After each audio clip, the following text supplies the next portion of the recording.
And we're back. What's up, guys?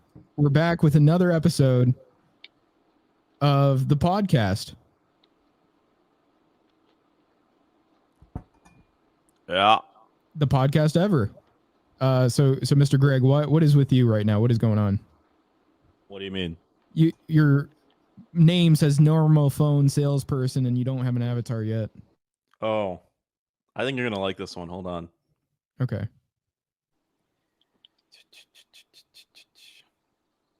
There we go. Oh, let's go. Yeah. She's got that rack. Do you want to explain the lore behind that at all for the viewers? Because I'm sure there are people out of the loop on this. I was going through my usual doom scrolling. You know, there's this button on Instagram, this Reels button where you only get Reels and you swipe like a TikTok as opposed to going through your Explore page. And I had never used this button before. And the very first time I tap that, I get this ad of this woman here, this largely endowed woman here, trying to sell me phone cases. And is there anything, special about her or? Nope, nothing at all. Okay. Nothing at all. This isn't from this is from America though, or what? It was not in English. I'll say that much. Okay. By the way, Zareuz, I kind of hear a little bit of echoing on your end when Greg's talking. Do you have headphones? Yes, sir, I do. Okay. I mean, are they in or? I just muted myself out here. I'm mute myself. Cool. All right. Well, so yeah, I mean, we have Greg as the normal phone salesman with a rack. Let me be salesperson. That's very unprogressive of you. Wow, I'm sorry. Yeah, I'm sorry. I'm just focusing on that rack. Honestly, I'm pretty distracted right now. I can't lie. You're very weak. Okay, so we have a special guest today. He goes by the name of Zareuz. He is a local rapper in the city of Dundee, Florida. How's it going, Zareuz? Quit fucking with me, chump say bitch. It's Zareuz in the building. How are you doing today, sir? Doing all right. I'm doing good myself, my sir. I just got back in the area. It feels good to be back home for a couple of days. Got you. Yeah. So I was over the road for a little while. So I was on the road for about 4 to 5 weeks, and I just got back. I don't think you heard what I asked, but that's good. That's all right. Yeah. Does he sound a little quiet to you? Should I raise his volume? He is a bit quiet for me. It's more. Yeah, I guess quiet's a way to say it. Let me just put it at 150 maybe. You think that's good? Can you hear me better? A little bit, yeah. Yeah, is that dependent on how much I turn it up? Say something again? Yep, can you hear me? I just don't want it to be too loud because it's harder for us to tell the difference usually as opposed to the recording for some reason. Do you need me to just take off my headphones? No, it's good. Okay. I think it should be good. Okay. All right. Well, so, we got you here. Tell us some more about yourself. What's your deal? What's your story? Well, just the average Polk County kid, right? Just grew up in the Davenport area, Haines City. Then I ended up moving out to Dundee when I was about 17. Kind of bounced around a lot, and then I just more or less started doing music when I was about 14. Been doing it ever since. 10 years later, here I am, right? So, yeah, and you're known as a funny guy. Right, right. Were you a bit of a class clown back in the day? A little bit. A little bit. Yeah, nothing too crazy, but I was a little bit. Yeah. Mm-hmm. Yeah. I was gonna ask, when you were bouncing around, were you also zooming around?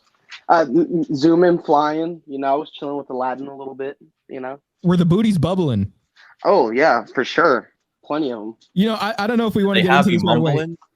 Would you want to talk about that whole 3-man thing that you were telling me about earlier? Because I think that's a little bit interesting. What? Run by me the 3-man again. The one that you were doing with your friends that you were trying to do. What? You had 2 other friends. They were cousins, and it was you, and then there was like 3 girls Oh at this yeah, party. yeah. Oh, okay. So yeah. So What the fuck? yeah, no. So. Well, let me clear it up. Let me clear the air here. A 3-man does not mean a big orgy, okay? A 3-man means 3 men and 3 women all trying to, like, the men are trying to hit on the women individually to each score one. Right. But it's a 3-man operation. Yeah, it was a 3-man operation, and it really called for some extra like special skill sets here because you needed to know a different language on top of that. So I ended up going to this party with my friend. It was his 21st birthday, I think, or the 20th. I can't remember. So either way, we're no longer friends now. We fell out over a TV, I think it was. I can't remember exactly what it was. So anyways, we ended up going to this party that he was throwing, and there was like 3 super bad chicks there, dude. And he introduces me to his cousin. It was his cousin Mastermind and somebody else. Wait, the cousin's name was Mastermind? Yeah, it was. He calls himself J Mastermind or some shit like that. Was he related to Megamind? Possibly. I don't know, bro. Fucking, I just knew that this guy called himself Mastermind. I don't know why, but it's a little on the nose, as far as wanting to call yourself the group leader. Right. Fucking fat ass head, which he did have. So, anyways, I'm sitting there chilling on the couch and shit, man. I'm just like ready to, like figure out what the party's gonna do and everything. And this dude comes in with like this chick, bro. She was like from like Haiti or whatever, and she was beautiful. So anyway, was she eating a dirt cookie? No. She was just walking in casually, just average day. Cat? No, not a cat either. No. So either way, she comes walking in and she's like making out with this dude, right? Just in front of everybody. So I'm under the assumption that this is this dude's girl, you know what I mean? So I'm just like, all right, whatever, I'm just kind of like chilling there. So next thing you know, my friend says, hey, I got to go to the store so we can grab some alcohol and all this other shit. You just stay here. So I'm like, all right. And there's like four chicks at this like house. It's just me at this Airbnb, 4 chicks there, bro. And I'm like nervous as shit because they're all beautiful. But at the same time, I didn't want to put myself in a situation, So I'm just kind of like sitting in the living room and shit. And like, dude, this was like the hardest probably like hour of my life because I'm sitting there on the couch. And as I'm sitting there on the couch, this girl keeps trying to get my attention, the one that was making out with the dude. And I'm looking at her through the glass window, and she keeps like bending over. She's like shaking ass. She's looking at me. And I'm like fucking praying now because I'm like, oh God, because I don't want to get caught up in some shit. I keep looking over.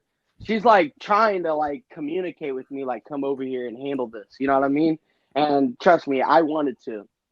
It's like a catch-22 because the more you ignore, the more they would want the attention. Exactly. So this is exactly how it was working too. So she kept on, shaking her ass. She kept on like trying to get me to come over. I was like trying everything to be the good Samaritan I was. And she ends up walking in, dude, like fucking just topless. Like just walked right past me. And I'm like, oh my fucking God. And keep in mind, I know this guy. So I'm like, I'm under the impression it's his girl.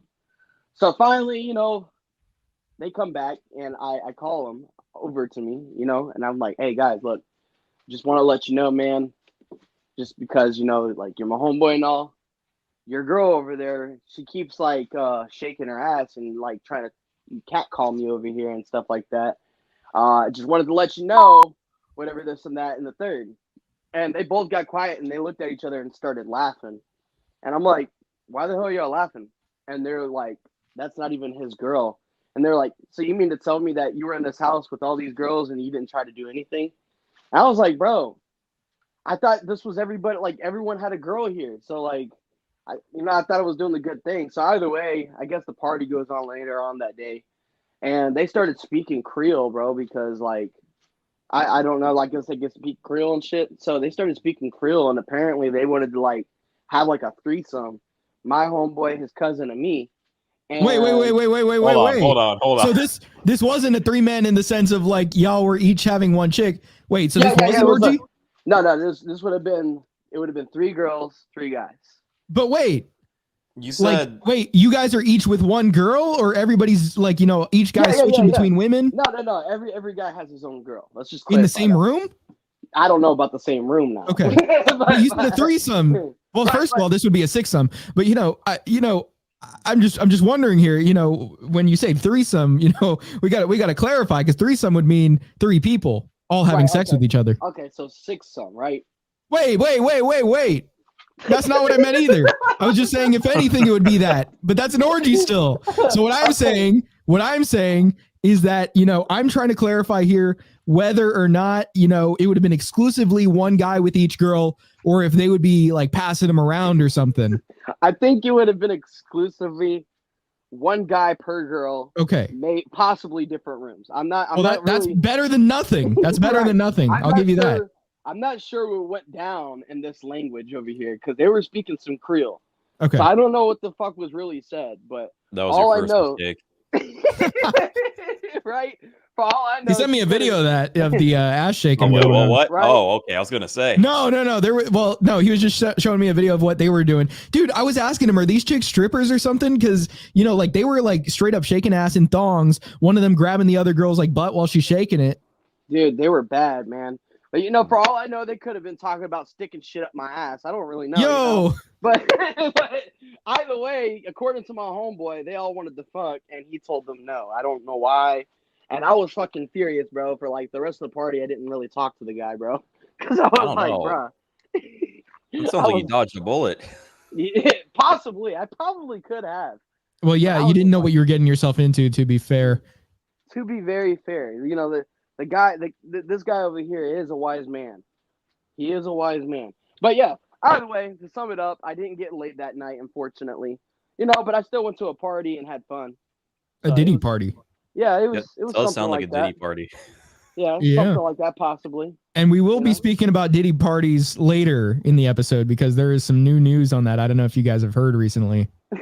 Your boy Diddy, the Diddler? Yeah, I don't know if you guys have been hearing the updates on Diddy and like the lawsuits and all that around him, but it is crazy. So we'll get back to that. But let me tell you guys. So this reminded me of a story that just happened to me this week. Well, here's the thing. So bro, that guy, he calls me up and he says, well, actually he texts me. First of all, he's like, hey man, what are you doing tonight? I'm like, oh, well, I'm just like hanging out. Hello? Yeah, okay. I thought that was just me. Bro, just sounded like a fucking robot that shut down. Oh, did I cut off? Yeah. Okay, so where did it end? Bro texts me. He says, like, what are you doing? I say, I'm chilling.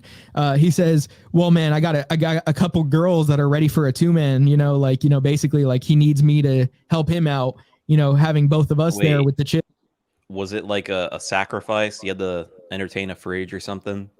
Well, I was asking him what these chicks were like. I said, what do they look like? He said light skin. And I was like, wait a minute.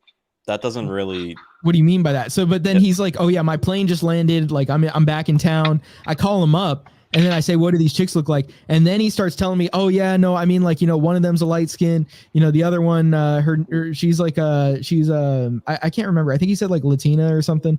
And then, so here's the thing I was asking, okay, but what are their names? Like, cause I was saying like, send me their Instagrams. He's like, oh, I don't have any of their Instagrams. I don't have them. They're like, okay, give me their names. He gives me a couple names. One of the names is of a stripper that one time he got a lap dance from. So I was like, well, first of all, that was suspicious. And then I was like, he was pointing the camera up like at the roof with his head in the photo, but like he wasn't really like showing anything around. So I was like, yo, what's going on, man? Like, where are you? And he's like, I said, I just got home. And I'm like, okay, well, like turn your camera around, show me what's in your room. And he's like, no, man, no, I'm not going to do that. I'm like, why not? He's like, no, bro, why do I need to do that? I'm like, well, you're not giving me these girls' Instagrams. You're not like, you just told me your plane landed. Like, I don't know what's going on. And then I was like, how about you share your location with me? And then he's like, bro, why do you want me to do that, bro? Like, why? Like, what was that for? Like, he's like, but you ready, man? Like, you want to do this? I'm like, dude, I don't believe you. He's like, yeah, I'm just fucking with you. He's out of state now. And he wasn't going to, the whole time he was just fucking with me, just seeing if I was ready for something like that. Cause he's like, oh, I'll probably be coming in town, in a month or two, I just wanted to see if you were still like doing that kind of stuff, like going to the clubs and all that. Cause yeah, he wanted to go to like a club with them or something. I don't know why, if you have like girls, ready to hang out with you, why the first thing you would do is go to a club, but okay. That sounds like you're like playing with fire there. Yeah, you're leaving him susceptible to being hit on by other guys. Yeah, I'm not gonna put myself in that scenario, you know. Last time I went to a bar, dude, and like there was like this fucking white chick, dude. I'm talking like humongous fucking ass, bro. Like she had ass for days. Like this was the type of ass that it would have looked like you were hanging on the side of a cliff. You know what I mean? Like fucking just holding on for dear life. This motherfucker was huge, bro. And she was like over here just like talking with me, bro. And I'm like just trying to have a drink and shit. And like fucking bro, she was banging hot, bro. But I'm like trying to be like, you know, like chill and shit because, you know, I got a girl and everything. So I'm not really trying to step out of my lines. And then next thing you know, bro, she's like giving me her Facebook information and everything. And I'm just like talking with her and drinking, bro. And there was this like dude that was like with them or whatever. Well, I wouldn't say he was with them, but at the time he was dating her friend, right? Mm. And the dude was like kind of psychotic to some degree because this motherfucker, bro, was just like watching her from like the corner of the bar. Like he was in the corner, bro, just standing there staring at her, just watching her and shit. And he's like getting all mad at every guy that she's talking to. And either way, one dude next to me gets all pissy and everything because he sees this white chick just talking to me and giving me a Facebook. And he's like, why the fuck don't you just ask for her number, god damn it? And he gets up and walks away. So I'm just like, what the fuck? This dude was just chill 5 minutes ago because he was just vibing with me, and then he just went to that. So it was weird. What the fuck? I know, bro. Bro just got so mad out of nowhere, and then he just got up and walked away. He's like, why are you talking to a Mexican? Yeah, right? Send that motherfucker back to where he came from. Either way, so fucking, you know. Wait, was this woman older? Bro, she was like 27, bro. But oh, dude, like the ass on this girl, like she should have been locked up for all this ass, dude. Like she had a banging ass body. She fucking the ass on her, like she could have parked like 10 fucking cars on that shit, dude. She needs to have a license for that. Oh, dude, it was. Just have a license plate on that, bro. Like talking about. Yeah, no, bro, this was authentic, bro. This was about. Now, was she like slim thick or was she like, you know, like a big girl? I maybe to your standards you would have considered it big, but me, nah, bro. Like how much of a stomach did she have? Like I felt like it was flat. It was proportionate for what she was, in my opinion. Really? Dude, she had a rack on her, everything, dude. Beautiful face. Fucking, her name was Christina, dude. Either way, you know, I ended up getting her Facebook and everything, and then later on down the road, I never hit her up, but she ended up blocking me because I guess she had a boyfriend. So I don't know. It was weird, but to get to the story, later on that night, I guess the dude's boyfriend or the dude's girlfriend was getting hit on. What happened? Yeah, okay. I was gonna say. Yeah, the dude's girlfriend ended up getting hit on in the parking lot, which was the friend of this girl with the ginormous ass, right? And like, dude, as I'm getting in my car, like I'm just standing there watching, and like this motherfucker just takes off on her, bro. Just hits her right in her fucking jaw as hard as he can. Damn. In the middle of the parking lot, and like, I just said, man, it's time to get the fuck up out of here. I got in my car and just drove off, dude. Yeah, you don't know if that guy's armed or what. Yeah, like fucking. Apparently, I got the lore of the backstory. Apparently the girl got her jaw broken, fortunately. Damn. But you know, it goes back to what you were saying. Like, just don't put yourself in that scenario. You know what I mean? The dude was weird as fuck, anyways. I mean, for you to go to a bar and stand in the corner and kind of watch your girlfriend from a distance, that's already some cuck shit. But wait, this was at like a nightclub? No, it was like some bar. It was like over in like a pub. Yeah, it was a pub, bro. That actually makes more sense. That's what I was thinking it was. Yeah, dude, this place gets fucking jumping, dude. Like, you just have to be there to see it. You know what I mean? It's just one of those. Does it have like a reputation for being like fast and loose like that? Oh yeah, for sure. Like now, since then, bro, like they've had like security because I guess someone died out there not too long ago. But I go out there and drink. It's actually pretty cool. It's a nice little spot. It doesn't sound like it is. Hey, I mean, you know, women hitting on you. I mean, you know. Yeah, then she'll fucking die in the fucking parking lot. That's her fault, bro. Game is game. It's funny, bro, because the few times I went out there, bro, like there was this one dude that's like, because I'm a short guy, right? I'm 5'3". So there's another dude that's always at this bar. Yeah, bro, I'm short, bro. Short kings for life. You feel me? So, anyways, So, bro, fucking Bro needs this some growth guy- hormone. bro. He does. Fucking, there's this short guy, bro. I thought he was a fucking mannequin or something, dude, because every time I go there, he's standing in the same fucking corner with the same drink in his hand. And the dude doesn't move, bro. Like, and this was months apart, bro. He was in the same exact spot. Like, you know, that's the type of dude that posts like some shit on Snapchat and says, "Last night was lit. It was a movie." You know what I mean? And they really did nothing that whole time. Last night was a movie. You know what I'm saying? Fucking, he didn't end up doing nothing. You know, I kind of felt for the guy, but you know, I guess it's the name of the game. You know, it's what you're gonna do, more or less. I mean, I remember like seeing like some guy like that at a nightclub. You know, I was talking about it before on the show. I was with bro, and like you know, he was just some bald guy that was like standing near some like decorative like record player. And I was just looking over, and he kept just like, he was just standing there in the same spot the whole night, just looking around. Like, and you know, it was kind of tempting to ask, like, what are you doing here, bro? But you know, my friend was like, no, bro, we're gonna lose so much aura if we talk to him. Did you ask to touch his head? No, I didn't do that. You should have asked to rub some baby oil on his head. What, like, did he? Yeah, bro. Oh my god. You should have tried to help him fix his baldness. Yeah, maybe. I mean, he shaved it, so it wasn't like. Well, but when you shave it, that's because you already know what's happening. Yeah, right. So like the pattern baldness, you know, is not visible. Maybe he could fix it once he, like, you know, I mean, obviously to even tell if there are results, you'd have to stop shaving your head. You know, but here we go. So my week, I guess we're just going to talk about our weeks here, because, you know, usually Greg and I, we kind of just talk about what we did. You know, I've been at work. I've been a man at work. I've been having to tend to business. You know, working man. Yeah, I've been working full time, and then some, because, you know, I've got responsibilities, you know.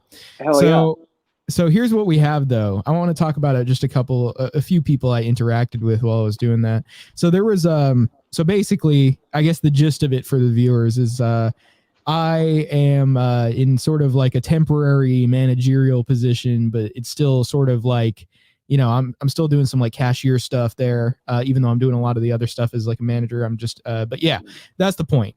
So, you know, there are some drunk ladies that come in one night because this place opens late. And so they're just stumbling in saying they're drunk as shit. And, you know, they're just like, okay, well, you need help still. And so there's this one, like, I mean, they're both older, you know, and they're slurring. And there's this one like big one that has like a boot on her foot, so she's having a hard time walking around the place, and she's just like, you know, she's almost like not comprehensible. So she's like, yeah, I got that thing on my foot, you know, you see, yeah. And then she's talking about like eating salads to lose weight. She's like, I'm working on my weight, and she's telling me this, and I'm like, okay, you know, why are you talking about this? And then like she mentions like my butt looks good. And then her friend's like, you don't want to hear about that. Her friend's like, you don't want to hear about that to her. Hold on. She sounded like she was a freak. Yeah. Hold on. What? Yeah. Shade. Oh, they're both white. What? But they were like older women, like bigger women, like country women, you know? So she was a little on the chunky well, side. Southern women, but like older and bigger, you know? Right, she was on the chunky side a little bit. Yeah, definitely. And not even contesting that. And then she was like, and then they were both saying like, I look cute and I have like a nice smile. I was like, what's going on here? You know, this is what happens when you give women alcohol, I guess. Oh shit. Yeah. Riz got over here. Yeah, apparently so. It was funny to me. That was just something I wanted to mention there. They ended up saying like, you know, because they were buying something. They're like, oh, well, if it doesn't work out, could we come back tomorrow? Like, or can we buy some other stuff tomorrow? I'm like, yeah, come back tomorrow. They didn't come back. So I don't know if they just even forgot what happened. They were at a hotel like right nearby. And they said they wanted to go to Shoney's before that. And Shoney's was only like a few minutes before closing. So they left and went to Shoney's, I guess. I don't know if they passed out or what, and then just forgot what happened. But, you know, the one in the boot was like really drunk. The other one was like kind of like she was still there. But yeah, she was like basically babysitting her friend. And then yesterday I had some Asians come in. I don't know what kind of Asian necessarily they both were, but I think Chinese, you know, honestly, they look Chinese. So there was one that looked kind of like Xi Jinping, but he was tall and he had like glasses. And then the other one kind of looked like, you know, he was very cartoonish. I mean, even in the way he talked and the way he was a little bald. He seemed like he might have had some sort of like, you know, I don't know about Down syndrome, but some sort of like autism slightly. And then like he had this like, you know, he kind of looked a little bit like he looked rodent-like. I mean, not to be, you know, this is just talking about his actual features. I'm not saying, you know, this is what Asian people look like. I'm just saying this is what this gentleman looked like, you know.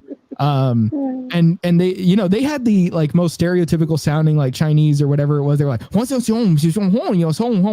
nigga. They said that. They kept saying that, yo, my nigga, like as if. Yeah, this is like some word in their language. I don't.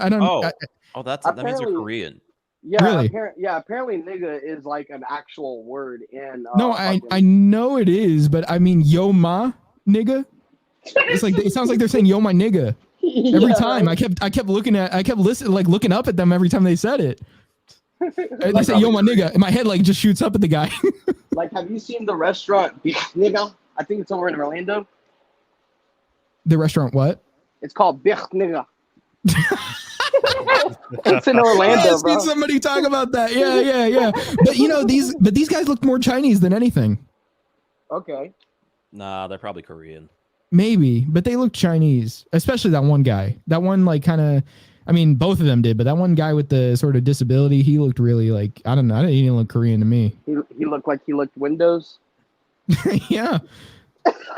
Yeah. Anyway, you know, but I guess they were trying to get a deal on stuff too. They were like talking to me, getting like deals on stuff. So it was funny. You know, it's like they're bargaining and they're back in their home country. Oh wow. Okay. Yeah, I don't know, but anyway, those were just some interesting characters I saw. So you know, Zareuz, you know, we got to talk about you a little bit more because we have you on the show today. You know, a little bit more about your origin. You know, where you're at. I guess, you know, just I don't know, talk about what inspires you and you know, how do you think of the songs that you make?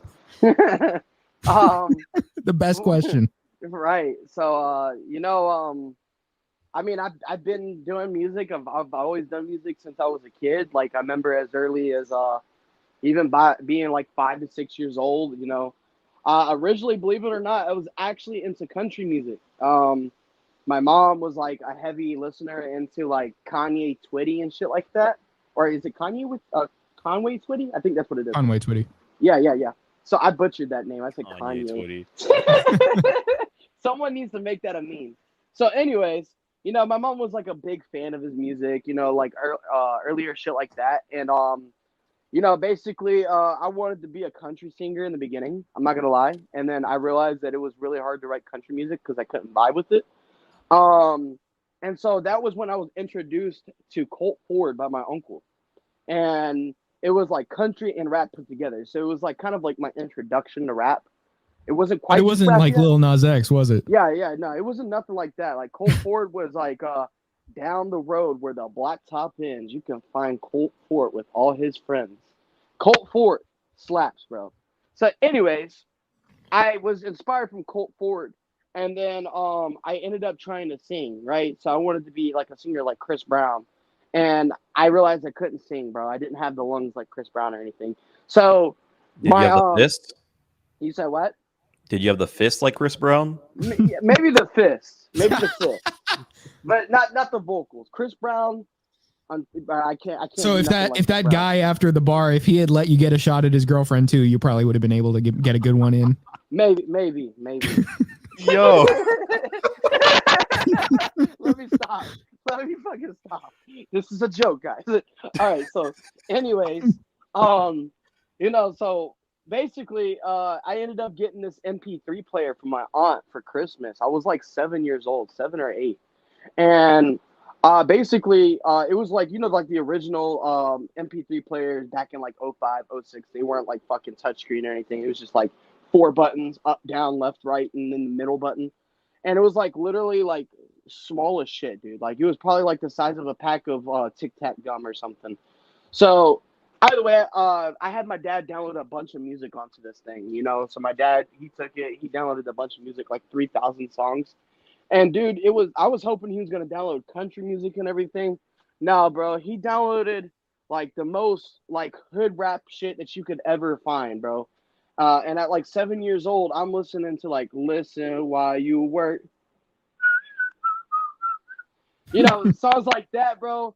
Girls shaking, all kinds of shit, bro. So I listen to all kinds of rap, bro, and It that's how I changed you. honestly, That was like yeah, a bro. split in the timeline. Yeah, so I went from country to like, man, I love this right here. I'm listening to Yin Yang Twins. I'm listening to all kinds of shit, bro. And I just started becoming a fan of rap, bro. And then my earliest rapper that I remember looking up to was 50 Cent. Love 50, bro. Eminem. Grew up on them. And then as I got older, I was writing music. And then I eventually started hitting the studio when I was about 14.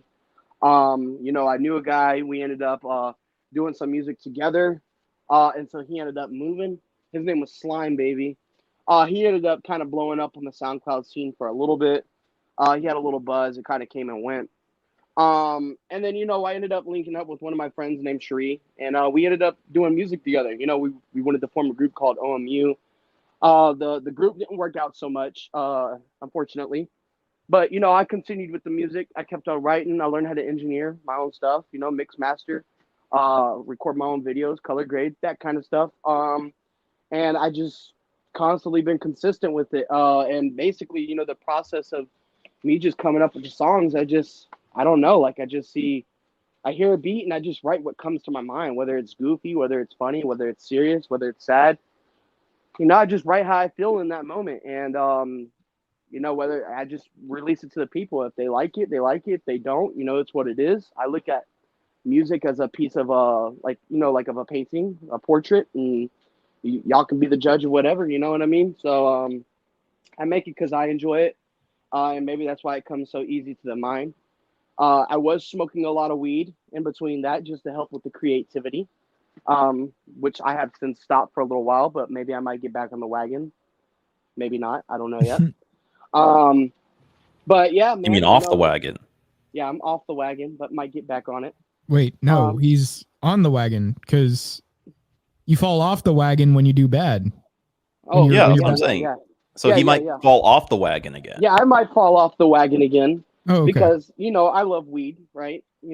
I just always loved it, and that's what made me come up with a lot of goofy shit when I was writing too. So yeah, that's really the back end story, and I just continue just to keep writing more music and just keep grinding, man. Because I look at it as the next song could be the one that could blow up. You know what I mean? It might be 10 years from now before I even see anything. So I do it because I enjoy it, whereas I don't do it because I want to be famous, right? I just enjoy doing it. Well, we have some interesting music video ideas for sure. I called him up one day and I was just telling him because he's like, oh, I want this. I don't know if I want to spoil what we're going to do in that video. I guess just this one detail. He's like, and maybe I won't spoil the song, but he tells me he wants to record this music video. And I'm talking to him and I'm like, oh yeah, it would be cool if we like did this effect, that effect. And then, there was this moment that came up where we talked about him like sneezing out money is like one of the things that happens. And then I'm like, dude, I should totally dress up as a rabbi in that video. And then he's like, yeah, I'm down for it. just immediately he's like down for this kind of thing. So, for sure, every time I come up with one of these silly ideas, he's just like waiting to pounce on it. Hell yeah.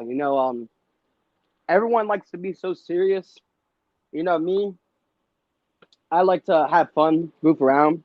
If the funniness fits in with it too, let's roll with it, bro. You know what I mean? Everyone wants to be so serious and be this hard ass and shit. And, like, be honest, bro. If you feel like you got to be hard 24/7, maybe you need to reevaluate some things in your life. Pause. To this guy here, you need to stop eating all them honey packets, But yeah, man, so basically that's really the goal. Just keep releasing music, keep writing more shit, maybe more music videos on the way, working on lyric videos, and just working on getting more money to make more investments into it. You know what I'm saying? Because I would like to make it where I could just live off of that, and maybe do other things on the side versus having to do this as a little side gig. And that's where a lot of people get things backwards, right? They move out to fucking Hollywood and Nevada for become a rapper. And I mean, there's like 1 in a million chance of that happening. I'm not saying it can't, but you kind of have to be realistic about the situation, right? You need to have a gig in order for you to make that gig happen for you, So right now, I guess you could say it's a hobby, is what they would classify it. I look at it as a full-time job. I just don't get paid for it, but I love it. It's a part of the hustle, right? It's part of the grind. Yeah. So to talk about how we met, though, that might be actually an interesting story for the viewers. So I had known your brothers, because we went to school together, and so I didn't know too much about you. I just knew that I knew about your music. I just didn't know much about who you were or anything. I didn't even know your name, your real name. And you just called yourself Young Zay, so I'm like, okay, well that's his name's probably Xavier or something like that.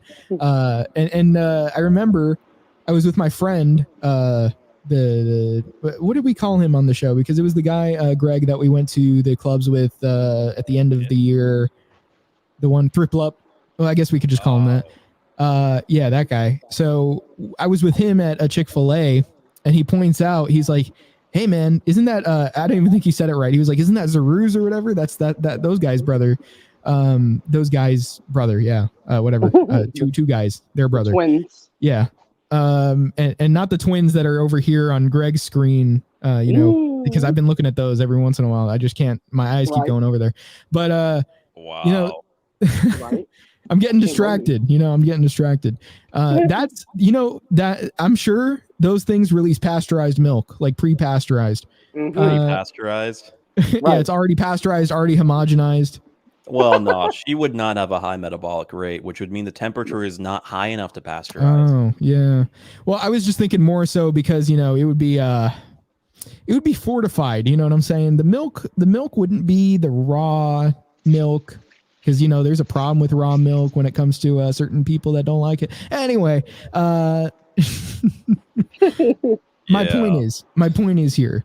I got my point across there. My point is here. So I see him at the Chick-fil-A, and he's going into the bathroom. So I'm like, well, I want to talk to him. Where else can I talk to him? Well, let me go in the bathroom. So then he's in there. I started introducing myself. I'm like, yeah, this is me. I do some music production, all that. It would be cool to work on something. And then, we're just talking here. And this is a line he likes to bring up with me all the time because it was funny. The Chick-fil-A bathroom, well, we're in the bathroom. I was like, yo, so, are we just gonna are we gonna get out of here, or are we just gonna keep talking in here? Because it smells like shit. I can't lie. And I'm sure whoever was causing that smell was just full well hearing me say that. Yeah, bro, fucking the guy in that fucking, I don't know what the fuck he ate the night before, but man, it fucking stunk so fucking bad in that bathroom, bro. Yeah. I was ready to get the fuck out of there, dude. Yeah, we had to get out of there. But anyway, yeah, so we hung out after that. We did some studio session. We did one, first of all, he came over here, he did a studio session. And from there we just kind of started hanging out more, talking more. Yeah, that was kind of it was interesting how that developed, because then we just started talking all the time. Now we just constantly are on the phone and all that, exchanging messages on Instagram, memes and shit, it's funny. Definitely interesting backstory. It's funny for sure. Yeah. Ahmed's been a pretty cool guy. I like talking to Ahmed. So good No dude. Diddy. No Diddy. And we've definitely made some good music together. Definitely done some good content together, music videos wise as well, not only fans. So but it's been fun, man. Definitely make the creativity part a lot more fun, because a lot of people help with the vision, and it's more inspiring, should I say, to keep going. So yeah, I mean, that was 6 years ago. Yeah, at this point, well, it was 5-6 years ago. I think close to 5 and some months. Hell yeah. So yeah, but here's a story. Here's a good one. I went while one of your brothers was working at a fast food joint. We went there one day when I was hanging out with you. I think this was 2020. Either 2020 or I think it was beginning of 2020 or sometime after that, but it was probably that point. We go to this fast food joint. You want to tell the story? Yeah, bro. So, so one thing about Ahmed that maybe y'all might or might not know, Ahmed has a bit of OCD. So, and I kind of discovered this on my own accord. So my brother, he used to work at a fast food restaurant, Hardee's. And he was working there one day, and me and Ahmed were chilling for a studio session, and we ended up getting hungry. So we were like, "Let's go grab a bite to eat," this and that and the third. My brother works at Hardee's; he can give us the hookup. So we rode down the Hardee's, and I ended up getting me probably like some chicken sandwich, like I usually get. Um, and as I'm sitting there, like just like waiting on Ahmed to come, I'm watching him order his food. My brother's standing there at the register. And my brother is like the most patient person on the planet. So he was trying to be very patient with Ahmed. And like there was a woman that was like right behind Ahmed too. So Ahmed walks up and he goes, "Yo, what's up, bro? What's going on?" And my brother's like, "Okay, so what do you want?" And he's like, "All right, so I want a hamburger. I want a hamburger, and you got to listen to me and you got to follow these orders because if not, the hamburger's not going to be right. All right. So I need a hamburger, and I need you to put the ketchup on the bun first. All right. Whenever you put the ketchup on the bun, then you got to put the hamburger patty on top of the ketchup. Then whenever you put the hamburger patty on top of the ketchup, then you got to put the lettuce, and then you got to put mayonnaise on the other bun, and then you got to put the bun over on top of the mayonnaise. Well, that wasn't my exact order. The ketchup in the burger part was right, but then it was cheese, then tomato, then lettuce, then bun. Bro, and my brother, bro, my brother was going back and forth with him, bro. It sounded like they were fucking spitting bars on how fast they were going with this order. And my brother was like stressing the fuck out, bro. He's like grabbing his hair. He's like slamming his fist on the fucking counter and shit because he's trying to get this order right. And Ahmed's stressing that he needs the sandwich this way or else he won't eat it and he's gonna be dissatisfied. And the lady behind Ahmed's just fucking dying, dude. She's like, "Is he being serious right now?" And I was like, "Yeah, he's being serious." And she's just like laughing about this shit. I had it on video.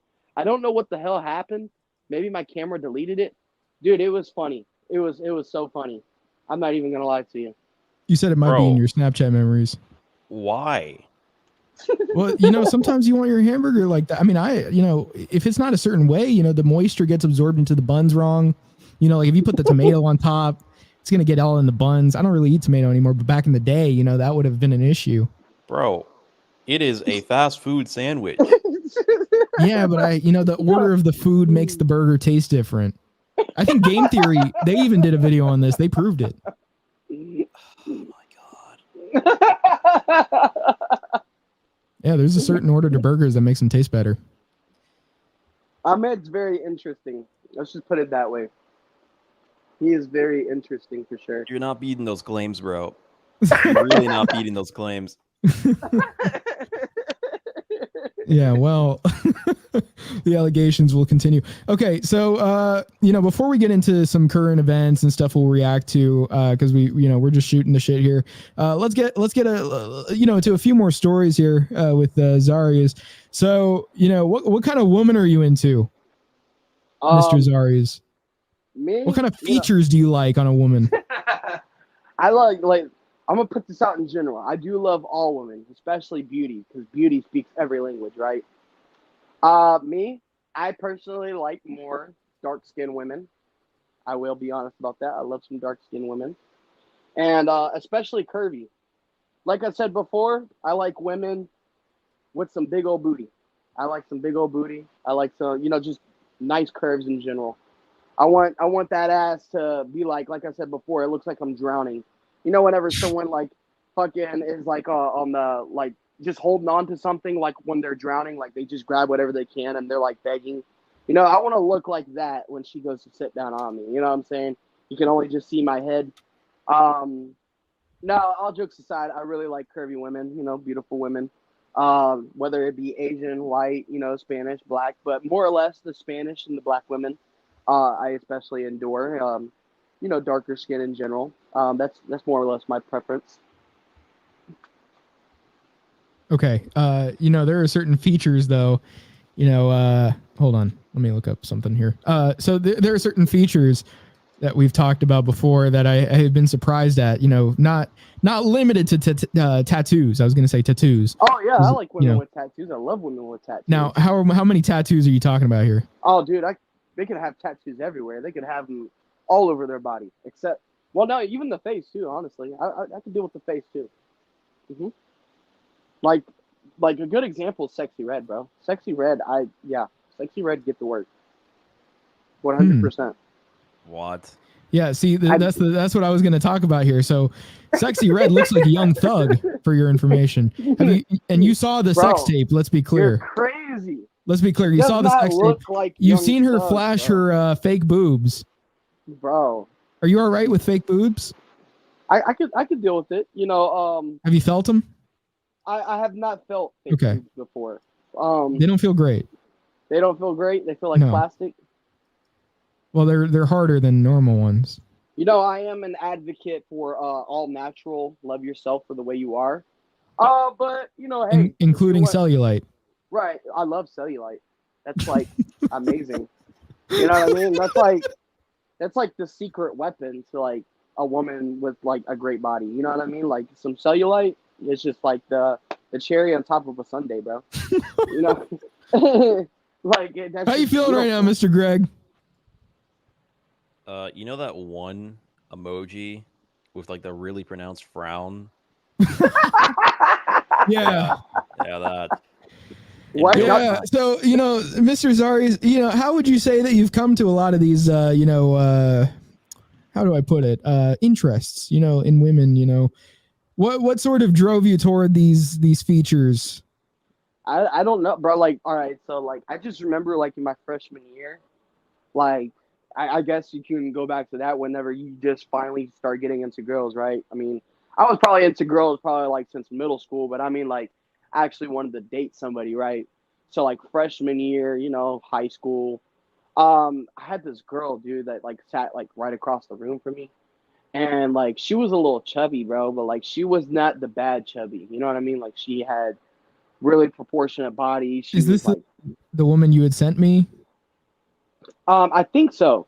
I think so. You sent recently on Instagram that you're showing her now? Maybe. I'm not sure. And you were saying she was like, she kind of looked like that one model, except for the model was like extremely skinny? No, not her. Even though she's really pretty. No, this was you might have sent me that other girl before. Yeah. This girl, like, she was Spanish. She was, I think she was Puerto Rican. Either way, bro. Is this the one that you saw for like a week or a month or something?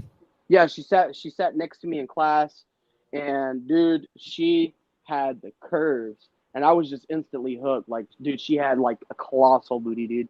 And ever since then, bro, like I just knew like I like girls with booty. And but this is the one you. I'm saying this is the one you briefly dated. No, the one that I briefly dated. Are you talking about whenever I dated for a whole day? You said like a week or a month or something, I think. Oh. Yeah, I did date a girl for a whole month. Her name was Oh, you don't need to say her name. Yeah, but yeah. So either way, you know, I dated her for a whole month. You know, she was Spanish. She was real cool. You know, for a little bit. You know, she was real pretty. She was thick. I'll give you that. You thought she was thick, man? I've seen thicker, way thicker. I would have gone after that. You would have gone after that? Yeah. That's it. That's what you classify as thick. She had some booty. Maybe after she got thicker or something. I don't know. Well, she was thick. Don't get me wrong, but you know, I like. You like them big. You like them real. You like them, you know, pretty much on the verge of freakish. Yeah, like I like some Nicki Minaj type booty. I like that kind of booty. Okay. Or smaller. Ice Spice. He's seen the woman that we've showed on other shows where like she had the liposuction done in the middle, except for she had like this condition where there was a lot of fat. Like I don't know if it was hyperlipidemia or what it was called, but she had like those really big thighs and ass. You know what I'm talking about? The one that went to Disney. Yes. Yeah. Yeah, he likes that chick. Yeah. Her name was what was it? Damn, I forgot it. Gracie Vaughn, I think her name was. Yeah, he likes that girl. Yeah. She would definitely get the work. She 100%. Is unwell. Yeah. I'd give her the work, bro. She calls it natural, but then she had surgery done on the top half to reduce it. Oh, 100%. It's unnatural, but I don't know, man. She Yeah, knows how she's to like, this wear is it. my body. Like, maybe she didn't have surgery done in her ass, but she definitely had like, work done on the top half to reduce her fat. I'd still give her the work, bro. I ain't gonna lie to you. I would definitely still give her the work. She definitely wants to stay that way because she has the OnlyFans account. Right. And so she gets views like that. Yeah. I have not seen her naked. Did you want to? I'd imagine there's a lot of cellulite. That's okay with me. That's fine. I have seen her legs, like, she had shorts on, like, and you could tell already that there's plenty of it. Yeah. Yeah. It's not going to be smooth. I definitely love it. It's beauty. It's okay. Beauty. Okay. That's all I wanted to talk about with that. Yeah, are there any other we're going to get into some like current events and like just like some other like online stuff going on here. That's going to kind of be our second half of the show there. But are there any like other like random stories maybe right now that you can think of off the top of the head where you're like, yeah, I kind of want to mention these, anything that happened to you recently or anything like that? Yeah. I suppose so. So as I said before, as of recently, I just got back home. It's been a hectic week, I can say so, more or less. I've had no money for the last few weeks because I've had to spend a gracious amount of money to obviously put myself in a better situation, which now the money's starting to roll in, thank God. So unfortunately for me to get home, I had to take the Greyhound, which the Greyhound was a very, very interesting experience. For anybody that's never been on the Greyhound before, more or less, the Greyhound, if I could break it down, uh, Greyhound is like underneath Spirit. So you know how like everyone talks trash about Spirit Airlines and they're like, Spirit Airlines is the worst. This is probably just up underneath it. So if you can afford it, then there you go. Spirit Airlines or Greyhound, it is for you. Greyhound. I could do it again, but it's definitely not for the weak.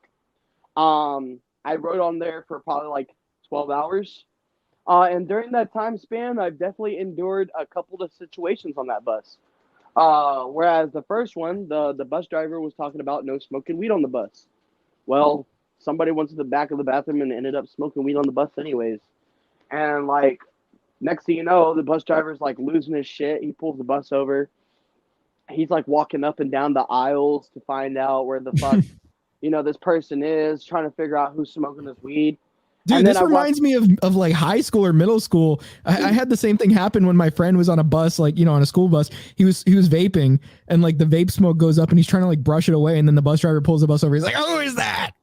Yeah, bro. So, like this guy's going like ape shit. And he was like, like he's like saying who's smoking on here? Like whoever's going to like fucking admit to it. Right.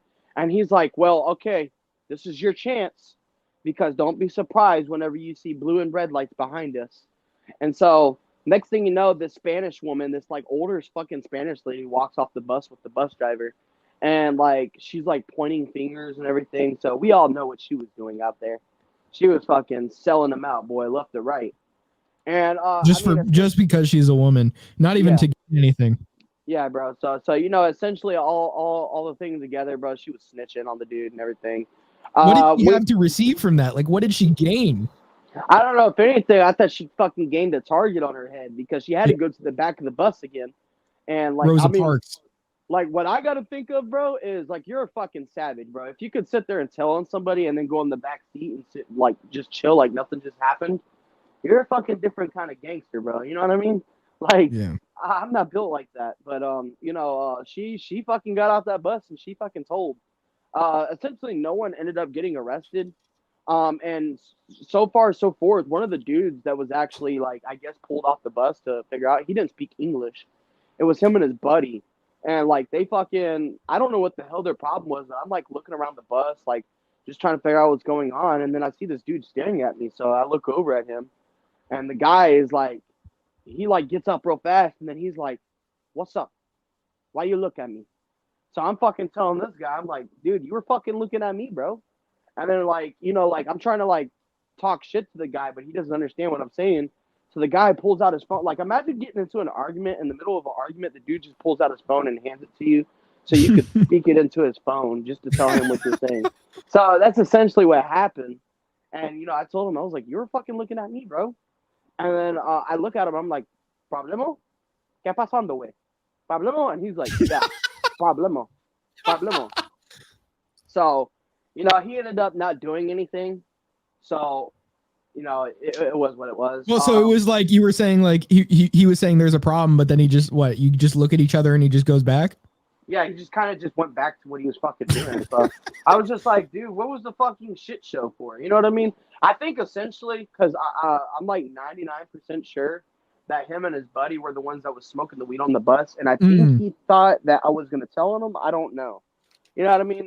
Why would you think you would tell on him, whereas there was a lady that literally did?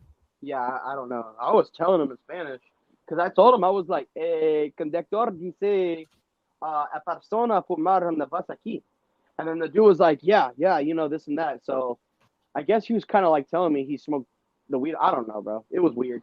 And so either way, yeah, man. I mean, besides that, there was there was another scenario that happened on the bus. I fell asleep, man, and then I'm not gonna lie, I'm gonna keep it 1,000 with you.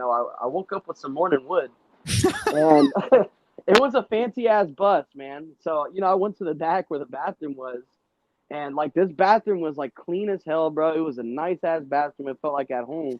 So I locked the fucking door, you know what I mean? And I had to handle some business. I started rubbing the genie, bro. I'm not even gonna lie to you. And then the fucking next thing you know, bro, this fucking Spanish guy comes to the back, right? And like, I didn't hear him knock or anything because I'm kind of like going in beyond this point. And this motherfucker barges the door open. And then like, he doesn't say anything. He goes, "Aye!" Because he sees like something he doesn't want to see. And he just fucking closes the door. And like, so this is the guy that speaks no English. He's a Spanish guy. He goes, "Aye!" Yeah, bro.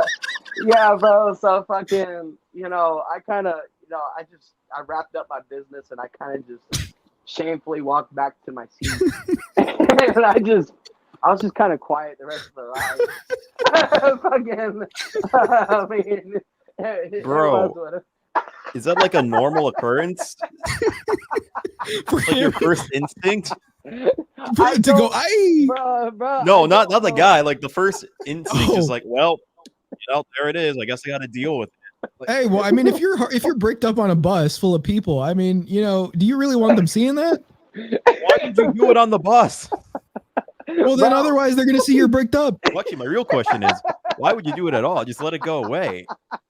Well, maybe it wasn't. It sounded persistent. Bro, it was what it was. It was. He made it sound like it wasn't going down, even though he waited. Bro, like, what? You wait for like a minute or something? Yeah, how long did you wait? I waited for a few minutes, bro. I'm not even gonna lie, bro.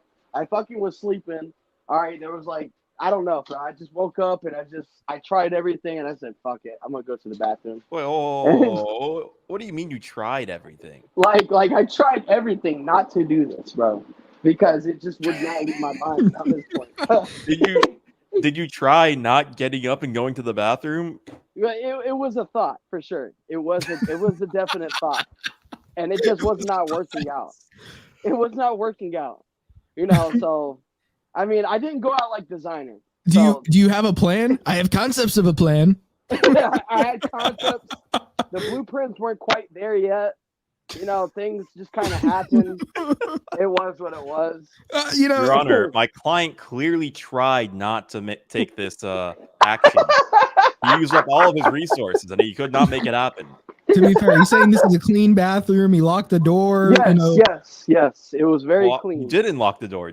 I thought that was part of the story. No. The guy opened the door despite it being locked. Yeah, like this was like a fucking cheaply made lock, bro. Like this was like it locked, and I thought it was in there, but I don't know. Like he just fucking boomed that door open. That guy had to go. Yeah, he really had to go, bro. How old was this guy? Was this like an older guy? Yeah, bro. He had to be like in his like 30s or 40s. Oh, okay. Bro was he's the kind of guy that call people Poppy. Yeah, right, bro. Like he was probably having a fucking good day, and that scarred him. Like he was thinking about going to see his kids, like probably for the first time in a minute. And he's like, you know what? I'm gonna go use the bathroom real quick, and he just fucking casts this guy slinging dragons in the bathroom. You know, I feel bad. You know, I'll never meet this guy again, so I'm not sweating it too much. But it was definitely something interesting. You know. How would you have felt if it was the woman that snitched that got you? Bro, I'd be like, yeah, this is fucking payback. I don't know, man. It was definitely awkward. It was a little bit of both. You know, I kind of was like embarrassed at first, and then I kind of laughed about it afterwards, and I was just like, yeah, fuck it, you know. People have done worse, so it was what it was. You know what I'm saying? The bus driver gets a flat tire. He's like, I said we need a jack for the bus. I got you. No, let me stop. Fucking. That's not what I said. All right. I don't know what the fuck happened to that guy though, dude. Like, I could not find him anywhere in the bus. So I don't know if he just fucking walked off the bus after that happened or what. He ducked and rolled out the window. Yeah, bro. He just fucking checked out. He just said, "Hey, let me get off here." You know, I don't know. Sir, this isn't a stop. I don't care. You don't have to stop. Right? Yeah. So fucking. That was my interesting week, pretty much. You know, that was the highlight. Right. Jesus. Yeah. All right. Well, so first thing that's going on, we have a story about Diddy. So there actually is Diddy news, guys. There's some sort of lawsuit going on surrounding him. I haven't really read too much about the story, but I've been hearing so much about it, so we're about to review it right now. Didn't he finally get arrested? Yeah, let's show this. Okay. 1,000 bottles of baby oil and quote freak-offs. Sean Diddy Combs and the rise of his criminal enterprise. Yeah, so apparently that's what they said they found. Let me scroll a little bit through here. Let's see. Yeah, most shocking. Let's see. So, yeah, the actions were taken before the expiration of the New York's Adult Survivors Act. Which one? Okay.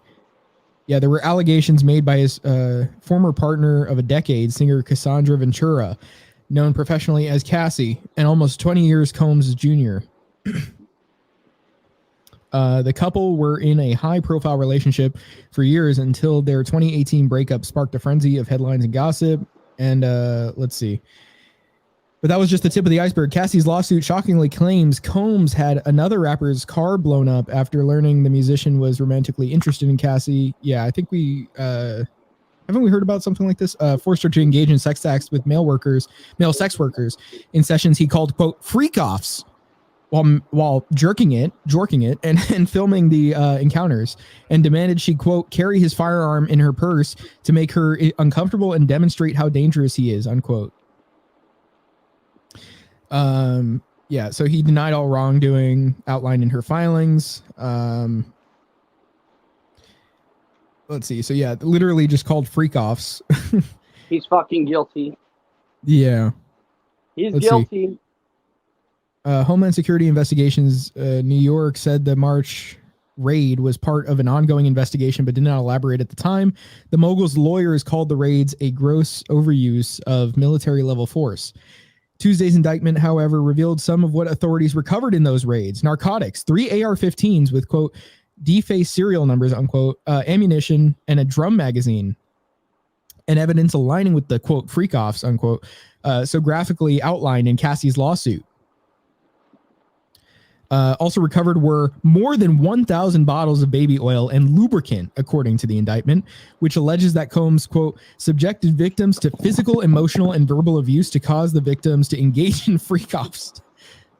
What the fuck? Let's see. Combs maintained, so this is Diddy. Combs maintained his, control over his victims through, among other things, physical violence, promises of career opportunities, granting and threatening to withhold financial support, and by other coercive means, including tracking their whereabouts, dictating the victim's appearance, monitoring their medical records, controlling their housing, and supplying them with controlled substances. The day after the raid, authorities arrested 25-year-old former college basketball player Brendan Paul, who had been named in Little Rod Jones's court filings as an alleged drug mule for the superstar. So yeah, we're finding out some more about the Diddy case. That's what we're finding out. Yeah, so apparently he had people engage in freak-offs, which probably involved that lubricant from the sound of it and baby oil. I can only imagine he would have maybe used... Oh, wait, what happened to my boy here? I got kicked off for some reason. Interesting. So yeah, a bit odd here. Diddy... I'm getting a little bit of echo, by the way. Okay, hold on. Okay. Yeah, just make sure you unmute yourself when you want to mention something. What I'm getting here is that Diddy probably had some sort of if he had that many bottles of lubricant, right? Is he using that like solely for himself to slip in, or is he using these like to fill like baby pools or something like that? Kiddie pools is what I mean. Baby oil in the kiddie pools. That was an unfortunate sentence you just said. Yeah, kiddie pools. That's what they're called. Baby pools. That sounds like, Diddy had his kids launched into a pool. And I mean by his kids, his I know fluid. what you mean. He probably did at some point. It's that's definitely a way to get arrested. I mean, how do you fucking explain 1,000 bottles of baby oil? What the hell were you gonna do with it? Were you trying to like rob a fucking baby oil shop? I don't know. You know what I mean? Like, that's a lot of fucking baby oil. I guess you can say that somebody really liked it. Well, I guess he doesn't want to like, have to go out every time. You know what I mean? Right. Yeah, I don't know, man. A lot of people talked about these freak offs, and it sounds like some stuff that I didn't want to be a part of took place at these parties, and I would have definitely not gone to them. So there is footage from 2016 of him beating her, and she's like in a hotel, like they're near the elevator. She's clearly on the ground. He's like kicking her. Yeah, I saw that. So this is the woman alleging that about him. Yeah, I saw that. She's probably just as fucking guilty as him, if we're both being honest. Usually, like, everyone drags all the fucking dirt out the closet. Yeah. But like, if this is the way I see it, you dated the guy and you were aware of all this, so right. Your hand was probably in the pot somewhere with it. It could have been that she was some sort of accomplice, but then he was also controlling her. So like, not necessarily making her do all the stuff she did, but also like, she's doing the stuff that she did, but at the same time, he's like kind of, he's the big dog, she's his bottom bitch, Right. No, I'm saying. Right. Yeah. That's just like J-Lo right now. I don't know if you've seen J-Lo and Ben Affleck. They're kind of like not a thing anymore because supposedly since the whole Epstein list came out and Diddy going down, J-Lo, like, I guess has like a name herself as well. And Ben Affleck ended up parting ways with her because of it. I guess they got videos of, what was the movie called? Jenny from Down the Street. I don't know what she was specifically doing, but I guess it's enough for her to want to keep it buried. Yeah. And for Ben Affleck to not want any part of it either. But I'm sure Diddy has a lot of dirt on people. This is like an Epstein level thing, honestly. Well, Ben Affleck was on the Epstein list, so I can't say that Ben Affleck was a saint himself, but I guess no one in Hollywood truly is. The only person that I guess you could say that doesn't have any fucking dirt on his name is 50 Cent. Because 50 Cent is the one that's got dirt on Diddy, and I don't know. He's the anti-Diddy. Yeah, right. He's like the anti-Diddy, bro. Fucking 50 Cent has like... You can't play 50 Cent is all I can say, bro. But yeah, Diddy kind of went out bad with all that baby oil. So, I'm not sure how it's going to work out for him. So far, it's not looking too good. What does Meek Mill know? Because he was calling him daddy and he was in the pool and stuff. Meek Mill probably knows a lot. Yeah. He probably knows as much as Justin Bieber. No, let me stop. Yo. Yeah. Justin Bieber's a victim. He's a victim. Let me stop. 100%. All right, but yeah, no, that it was messed up what he did to Justin, though, man. Now, Freaking. but Yeah, right. The freaking. But you The know, freaking. yeah, right. The freaking. Diddy. I don't know what the hell he was. Doing at these parties, bro. Diddling. Yeah, being the diddler. Uh, he didn't have He's no big ring. and black, and he'll take all your candy. That nigga's name is Big Dick Randy. Whee! Yeah, bro. Fucking Diddy kind of went out bad, bro. I mean, he's definitely Epstein level for sure. Yeah. If Diddy not, Kong. maybe. Well, Epstein, was probably, from the sound of it, Diddy was trying to be Epstein, He was an Epstein wannabe. Exactly. Yeah, he looked up to him like he had a shrining of him on his walls and stuff. You killed the man, but not the idea. Yeah, right. What the hell? It fucking yeah, bro. Like they just need to lock Diddy's ass up, bro. Fucking like there's no coming back from this, bro. I mean, especially if you got 1,000 bottles of baby oil, you're guilty as a motherfucker. Like that's all the evidence they need is prima facie. Yeah, bro. Like you don't even need to have a backstory for this guy. Just know that his intentions were not good with this fucking baby oil. You know what I'm saying? Like I don't know what you were thinking even having that much. And he was like apparently like what was it, trafficking people too, supposedly? Or was it something like that? Yeah, like across state lines or something like that. Yeah, underneath his house and everything, man. And what was he? He was hiding out, right? Wasn't he before even all of this? Yeah, he like disappeared. Nobody knew where he was once they raided his house or something like that. Which is insane in itself. And supposedly a lot of those people that were even raiding his house, it was fake. Like it was people trying to clear their names and stuff. So I don't know. Like there's definitely like a big question mark around this whole entire thing. You know what I mean? I don't know what Diddy's got waiting for him in the pot. Maybe he'll get to do some bangers with R. Kelly. Maybe they can make some fire music together. Maybe Suge Knight too. Maybe him and Suge Knight could have a reunite. Suge Knight supposedly said that Diddy is guilty as a motherfucker too. So, which I don't know, man. Suge Knight is a very interesting character too. I don't even know who that is. You don't know who Suge Knight is? Nope.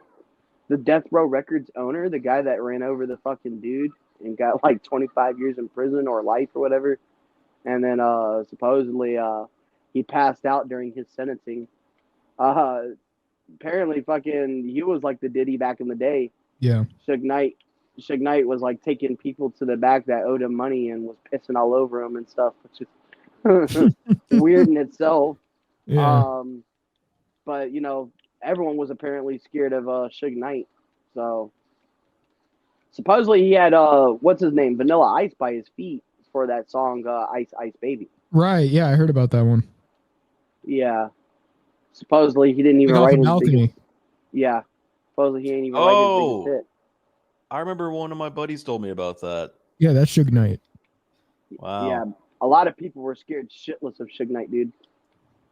Definitely one of the guys of all time.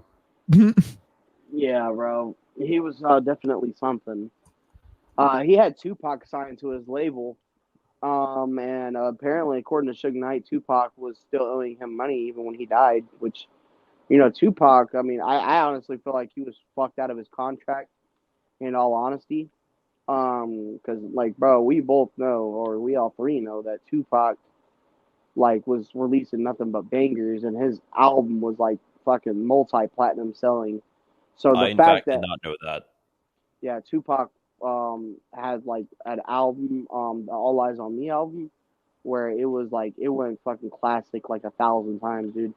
And, Suge Knight supposedly said that Tupac died owing him money, which is really crazy to even think about. So I think he really got screwed out of his own contract. But that's what happens when you sign to these record label people, Yeah. You're going to meet people like Diddy. Yeah, Yeah, I wonder who.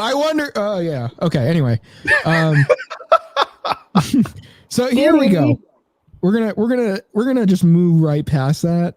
We kind of just talked about the Diddy's news there. That was the main stuff. I'm sure there are people that cover it a lot more comprehensively. Maybe I don't know where they would even do that because it's not like they have what we have here. But I'm sure there's ways of looking into this story some more. But I want to move on because I want to talk about nannies. The hell is that? People that watch children, women that watch children for families. Jesus Christ, man. Yeah, I know. That came out very suspicious. This is not Diddy cast, guys. Okay. Right after the Diddy story too. But look, they are women that live in people's houses, or I guess they don't live there necessarily. They work in their houses. A man and a woman who are watching, no, hold on. A man and a woman who have children. A man and a woman who have children, right? They are at work. So they're the parents. They're at work. They don't really have all the time in the world for the kids because the woman wants to be a boss bitch and all that and wants to go out to work as well. So they hire another woman to take care of the children, feed them, bathe them, do stuff, for these small children. Pause. Guys, I don't know why this has to be so weird. I don't understand. This is what their jobs are. Okay. Anyway, if you really think it's weird, blame the nannies, blame the people that hire them. That's what the process is. Okay. And so, here's a current Twitter controversy. It's the idea that, that guys would perhaps be tempted by hotter women that are younger, that are taking care of the children, because a lot of these nannies, the ones that are home all the time, they're actually younger than the wives. They're actually hotter. They're it's like, a low skill job. So it attracts low skill people, which happen to be, well, shit, that just got controversial for no reason. You know what I'm trying to say here. Now, hold on. So the thing is, but then you see women on Twitter saying, well, if a guy can't keep it in his pants, that's his, why are you guys thinking like this? Guys will always think like this. Guys will always put their penis before Jesus and all that. You have all that going on.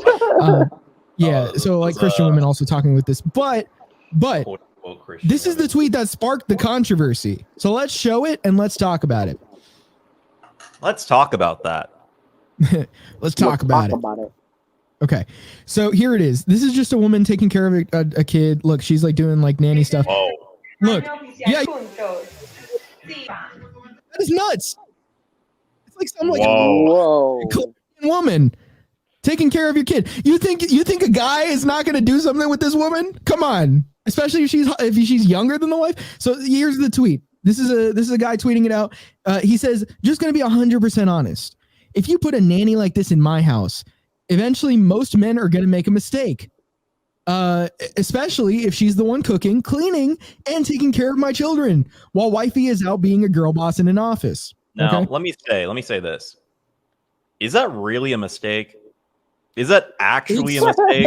If she's actually doing all that for your kid and the wife wants to be out like girl bossing, you're getting a better deal with this woman. She's doing all the things your wife is supposed to be doing. Yeah. And she's hotter. I mean, you just kind of may have to be with this woman instead. Yeah, I see what you're saying. So here we go.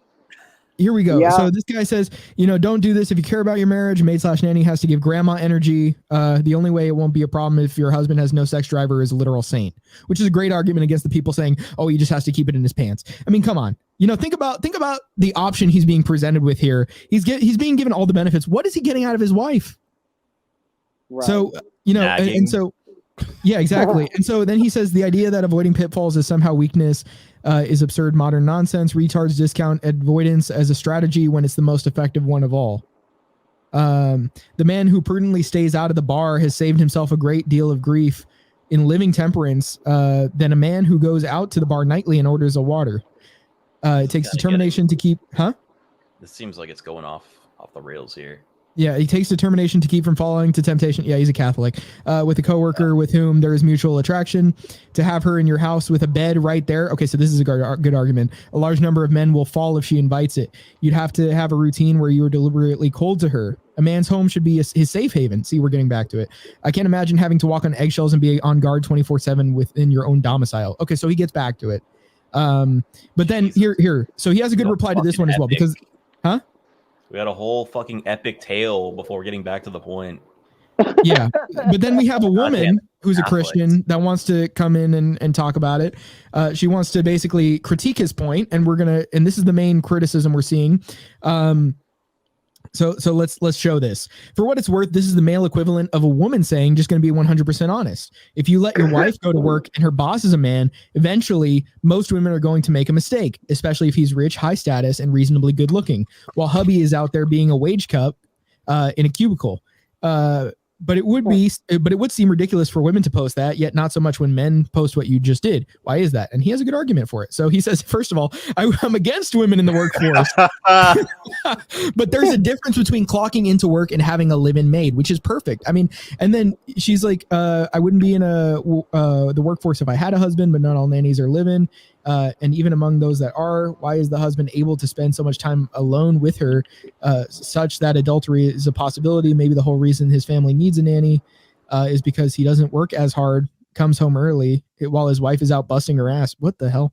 Okay. Well, so yeah, you act like, oh yeah, the girl boss is actually the one doing everything. So then that's why you need a woman at home. The guy doesn't want to do it. Whatever. Okay. Well, if you're going to be doing that, then I mean, you dug your own grave. Hey, if you know what, I as a woman want to go to work, and if my husband stays home at all, I want him to take the woman responsibilities. He should be the one cleaning after the kid and taking care of the kid and doing all that stuff that I would have done anyway if I wasn't working. And the Catholics are supposed to be the better ones. Yeah. Jesus. Yep. So it's unfortunate. Well, the guy who's replying to her is a Catholic. Is this woman a Catholic? They all throw weird. rocks at There's each like other. a split between the Catholics. You got like the more left-leaning ones, and you have the more right-leaning ones. It's weird. Yeah. So what do you think, Mr. Zareuz?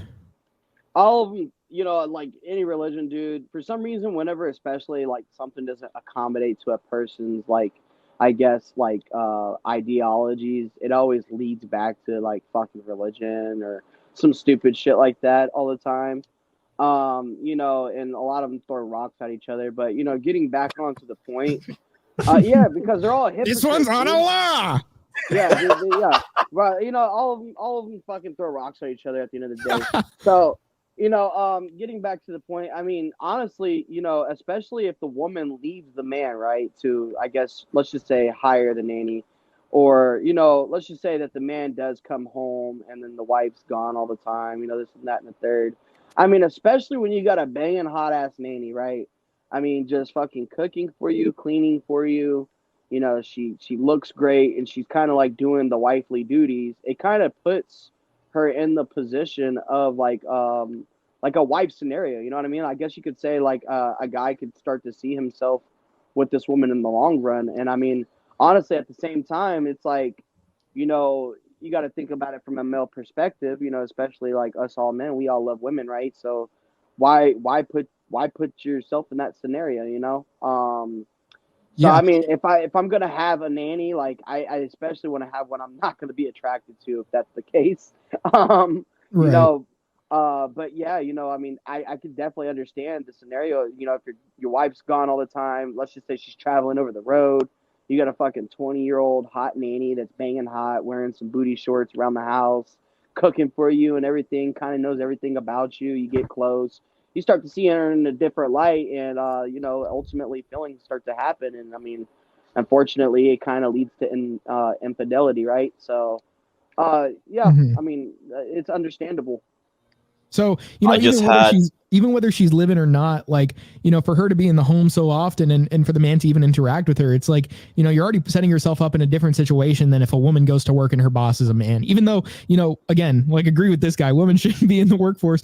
But, the thing is, like, these are still not the same situation. Women like to do this thing where they're like making a counter example. It's like, oh, well, what if it were the other way around? When they, either one, don't acknowledge that men and women are actually different, or two, try to make some sort of false equivalency where it's like, oh yeah, a woman living in your house versus a man being your boss is the exact same amount of having to avoid temptation. I don't actually disagree with that. I think that's a valid point you made. Really? Yeah, that's a valid point, which is why his response is also a valid point. That women shouldn't be in the workforce. Well, I mean, if they're like married now. But I was saying, like, my point is that I get, like, it could still be a problem. It could still be a problem. Like a different status and all that. That's exactly what she would go for, and you do see that happening a lot of the time. And I think even like people like Rolo were saying, like, you can't, or no, it might have been like Fresh and Fit or whatever, but like they said you can't serve two masters as a woman in terms of like the men that you have above you in that position. And I can't really see an argument for that not being the case. Yeah, you know, that I do think that's true, but at the same time, my point being, it's like, you know, it's not as if he's in your home. You know what I mean? Like, this isn't like a man that you see, like, you know, in a position where it would be so easy to do something like that. Like, you know, it depends on how late you're staying at work. It depends on, you know, all that. But in a professional environment, especially today, I see it being like, you know, even though it's a risk, I still think, you know, these aren't the same thing. I don't know. I don't think I can agree with that, because especially if you're a quote unquote boss bitch and you're working all the time, you could be spending more time at work than at home anyway. What do you think, Zareuz? And he's literally paying you, so he is in a form providing for you at that point. Yeah. What do you think, Zareuz? Like, as in what, the women not working or what? No, like, what do you think? Like, you know, do you think that there is some sort of like, because we were talking about a man having that young woman at home, the woman in the replies brings up a woman having a boss at work that's a male that makes more money than the man she's with, you know, that's obviously like basically giving her money, like that's the one that's providing for her technically by the way he gives her her paycheck and all that. Like, right. Do you think that that's an equivalent comparison, that this is like something that, you know, would also cause problems for a relationship, likely if a man's in that situation where he's making less money than the boss, the woman's at work all the time, she's, you know, quote unquote busting her ass as a girl boss and all that? Yes and no. So like I could see, like, all right, say you gotta put it in like in a perspective point, right? So like, I mean, you know, if a woman wants to, in my opinion, if a woman wants to work, you know, she wants to work, whatever. I mean, at the end of the day, do I feel like the man is the provider of the household? For sure.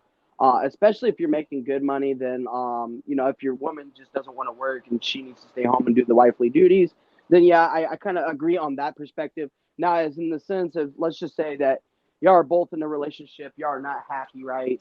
And then, you know, the guy maybe is, you know, just working all the time, whatever the case may be, and she's always at work. Then, you know, especially in a situation where someone's in a higher position of power, let's just say takes interest in your woman, and, you know, he's kind of showering her with these gifts, right? Kind of giving her the attention that she wants. It could be easy to kind of fall into that I guess that field, more or less, you know. But it's too, I don't know. It kind of goes back into, like, you know, it's a common nature, right? What does woman look into for a man? Well, a woman looks into a man as someone that provides, who's able to do things for her, supply her with her needs. And it's just like the same thing for, you know, a man. A man wants a woman that's going to be able to, you know, come home, take care of him, cook him dinner, make him feel good. So, you know, it seems like both of these people are kind of getting the needs that they want, but instead of like from the partner, it's like from outside of the relationship. So if anything, it almost sounds like it's not a really healthy relationship, and it's toxic beyond this point, you know. And unfortunately, a lot of this does happen. That's where the work husband, work wife kind of comes into play. So yeah. It does happen. So it doesn't even have to necessarily be her boss. Sometimes it could just be a man at work that's, you know, he's there when she's there, and, you know, they start getting like real, like close, you know, and then she starts calling him her work husband all the time. Yep. Yeah. You know, like, that's how, I actually sent you something. I don't know if you actually read it. It's almost playing off that too. Oh, we're gonna get to that. I copied that link. If it's the Rolo one, we're gonna look at that after this. I don't think. Huh? I shoulder to crayons, a dick to write on, man. You know? I thought you said something entirely different. I thought I was gonna have to edit that out. But anyway. Yeah, I was actually gonna say the proper comparison would be having a male nanny that's super jacked, buff, like, you know, nice to be around, and he's around the house the entire time while your wife is at the house the entire time. I don't know why you would do that. You just have two people. Well, maybe like a man doing all the like housework, not like the cleaning and stuff, but maybe like he's like fixing stuff, like, you know, he's not necessarily like a one-time plumber or something, you know, but he's doing like, I don't know, you know, let's imagine he's doing like yard work and all that. Like, I'm not even doing that. I'm not even like saying he's doing the exact same shit as a nanny. That I was going to say that was a better comparison, but actually, given the nature of how women operate, that wouldn't be a better comparison. That's why I said yard work and pool boy. No, I'm saying the work is actually a better comparison, because he's doing more for what a husband would be expected to do than a guy that just happens to be in the house doing shit. Right. Okay. Especially since she's going to work all the time. And if you're working like a typical work schedule, you're going to be spending more time at work. And if it's like a higher end type of job, you're going to be having, meetings. You're going to have like social outings with the work, like going to restaurants and shit like that. You're basically, this is why like you become friends with like your work buddies or whatever, because they kind of are forced into your life to be your friends, to be your colleagues and so on. And especially if you have a mixed work environment, relationships like that are almost inevitably going to happen unless you get out of that. So I don't think it's a bad comparison really at all. Yeah, and you know what? Let me actually go on that, because the boss, he's going to be a man, especially being higher up in a good organization, better car, right? Better, like he's going to have like good watches on. Definitely might even be better looking. Yeah, maybe better looking, because like those people often make it, higher up just because, they're more trustworthy and all that. He's more true to himself in her eyes, in other words, and he's going to be dressed up. He's going to be dressed up in a suit all the time. Imagine that. Like, women like men in suits. Imagine you're with a blue collar guy, or even like a guy that doesn't really dress like that for work. And you're seeing a guy that's in a suit all the time and a nice watch, nice car, presenting himself very professionally, as like very masculine, and probably looks better, definitely makes more money at that point. Yeah. I mean, and you're going to dinners with him, imagine, because you're almost like, you're pretty much dating at that point, just sort of, in group form. But yeah, the way you're socializing with somebody is very, especially if you're the ones talking with each other during that dinner, it's very similar to a date. And even adding on to that, as a employer, you would be rewarding her for like good behavior in a way, which might sound a bit out of context, or like not as great in like a modern conventions, but I mean that's kind of what the relationship ends up being. So if you're doing really well on this paper or whatever, oh Shelly, you've been doing so great, I really appreciate the work you're doing. That alone already is getting into like dangerous territory. And then especially if you start giving promotions and other kind of benefits, it's over. You're fucked. Shelly. I don't know. I thought of a random name. So. What, fucking Penelope? Shelly. Son, Shelly. Sounds like. No, you're saying it. Shelly. Shelly. Okay, but we're gonna flip to this here. Before we get to the Rolo tweet. So yeah, Sex Haver 21E8. I'm on Nanny Affair TikTok right now, and they're really unapologetic about stealing husbands. Seems ubiquitous too. So this person actually gathered some examples. If you guys want to watch some videos here about this, apparently, Are they I haven't really watched these videos, but we're gonna watch them. Are they Colombian? Well, this one is just some white chick. Told them that I was there. Yeah, that works. Okay. Welcome to a day in my life as a nanny in Nashville. I started off my morning at 7:30 today. The boys had a late start for school, so I just went inside, told them that I was there, and then brought them on that 20-minute drive to school. Next, I just went outside on the back patio, and I also did this on the front patio. Basically just cleaned off all of the chairs with disinfectant, and then did the same thing on all of the cushions. Yeah, so you got a nice, pretty young woman. Why'd you say it like that? A nice, pretty young woman. Bro, you're ruining it. He's like, I like your hair. I need to collect a sample of it. Because they're going to put them in a garage sale, I believe. And then went inside, vacuumed the upstairs living room. Jesus. But now that I'm watching this back, I should have been dusting because it's flying all over the air. They're having guests over tonight, so I went ahead and made the guest bed for them just so they don't have to take care of that later. And then I brought the vacuum downstairs because I had to take care of the main area. It was a little bit messy. So I just vacuumed that up, put away a load of dishes, and then went back to my car because I had to go get my boss's breakfast. He likes a strawberry banana smoothie and a coffee every morning. I picked My boss's breakfast, and she's getting his exact order for him and all that. that up for him, and then my day is. My wife doesn't remember my order. I love you guys. Bye. Okay, well, that one was a little more subtle. Bro, you got to get a nanny. This one says, seems like she's only home if he's not. I'll try to look for live-in ones, I guess. Let's see. This shit seems exhausting and time consuming. Parents completely in their own world. This person was satire. I didn't realize that. I just pulled up the tweet. I don't think hennies are having affairs with husbands. Yeah, but I don't know, man. Cause like this one, like you know, it was feel like a start off my little morning subtle there, but I mean, I feel like if you read into the context clues, like it kind of seems like it, right? Right. Yeah. Like think about that. Like I mean, you know, yeah, you don't see. Think about this. Think about this. Yeah, but Think you about know, it this right this here. person, you know, like you know, he acts like, okay, well, my boss's breakfast, I'm getting his exact order. Look at her doing everything for this man, like you know, putting all the work in, like you know, and I get you're like hired to do a good job and all that, but like I don't know, you know, it sounds like she's giving him the breakfast personally. Yeah, she was a little too excited to give him that drink. Like she just had Yeah, everything right now. Whereas a guy, it's like, man, this is my fucking job. You know, I gotta just fucking give him his let me goddamn see. coffee. He's gonna be cranky in the morning. This is a live-in Yeah. nanny. Let's see if we see any context clues here. But let's get into it. I packed up my newly order because it was time to ship it off for the month, and then I headed downstairs to get the girls' snacks ready. But can we talk about my outfit for a second? I was so obsessed with it. I felt so put together and cute. That vest did not stay on for like more than 10 minutes though. It was so hot outside this day. After getting everything packed up into the diaper bag, I headed to the school to pick the girls up. I love when the mom dresses all three of them in matching outfits, not just the twins. They look so cute, but I swear 20 people asked me if they were tripping. Well, see, I don't even know if there's a dad in the picture here. Oh shit.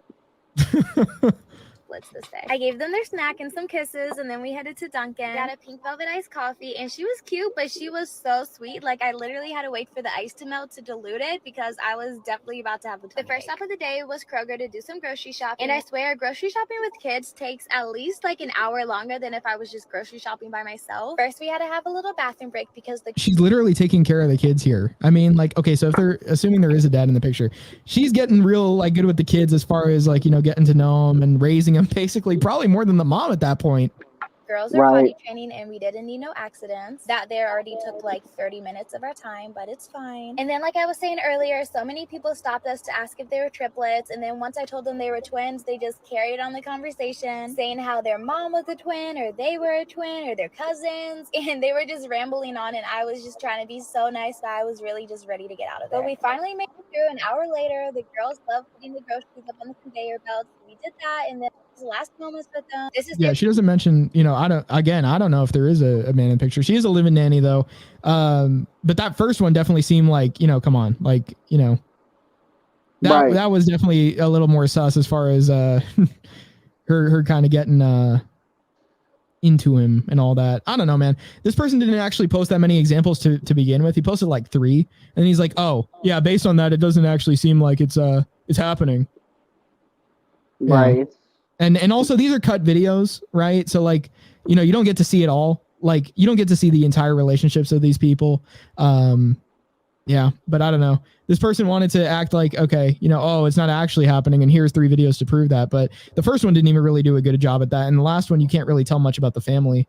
The middle one we didn't even really watch because it just, I mean, this person just says, seems like she's only home if he's not. So I guess whatever, you know, because some of them are probably like that. But a live-in one, gonna be a lot more suspicious. We just got to get a nanny. We're sad. Yeah, we just got to try it out for ourselves, huh? I mean, I'm just too busy. I can't, you know, washing clothes and cooking dinner. It's a lot of work. Also, if you go through the trouble of like instilling the values of like animal based or peat in your nanny, I mean, that's already an investment at that point. Yeah. Okay. You So might we as have well this. reap the benefits. We have this tweet from Rollo. He's saying lawyer up. That's the caption on it. So let's take a look at what he said.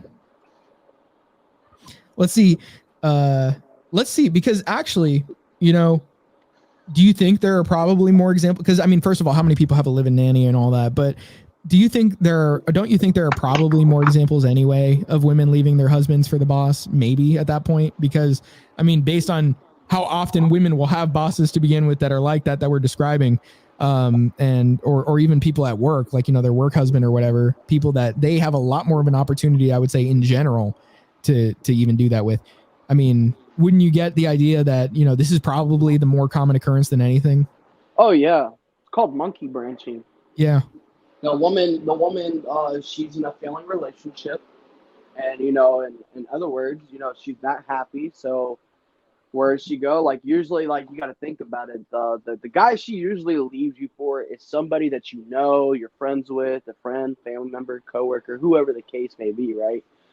And essentially, what happens is they fill the relationship out. They see how this guy is. You know, they test him. You know, maybe have a few lunches with him, whatever, just to see what his personality is like, and if the woman feels like it's comfortable enough to where she can leave you for him, because you got to think about it, like she's gonna flip the script on you, whether it be a guy or a girl. It'd be any gender in this situation, right? Because I'm not trying to just single somebody out in general, but it could be anybody in this situation, right? They'll flip it on you. Oh, it's you. You're the problem. This is the reason why. But in all reality, they know you were a good person, but they just felt like they saw something better out there, and they started filling it out. And when they felt like they were comfortable enough with this person, they decided to go ahead and let go of this tree branch in order to move into the next. So usually how it goes, it's definitely more common, especially since COVID. I think COVID kind of definitely spiked those results a little bit.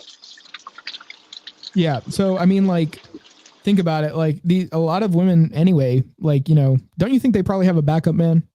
Like, even if they don't go with that guy right away, like they probably have somebody else in mind to begin with. There's always that one guy, bro. Yeah. There's and don't you think that, guy. they just want to be friends with these guys, right? But what are the odds that she's like talking to this guy? What are the odds that, she already has feelings for this guy? And how many of these people, like, cause honestly, like, these days it seems like, it's a lot safer for women to just admit like, hey, I would go with this guy. Like if I weren't with you, it seems like that's a lot more acceptable to say, which is odd. Yeah, there's definitely always that guy that's riding the bench somewhere. It could be anybody, bro. It could be a friend, more or less it's the guy friends. Cause you got to think about it, bro. Like a girl that is not that attractive, right? Just, I'm talking maybe a 3 on the scoreboard. However you define a 3, right? A lot of the times, if you ever notice, she doesn't have a guy friend. It's always the pretty girls that have guy friends. Even when you're dating them. Why is it that all the pretty girls have a guy friend? Mm-hmm. They're not trying to be her friend. They're not trying to be her friend. Right. Yeah. So we're gonna look at this tweet here.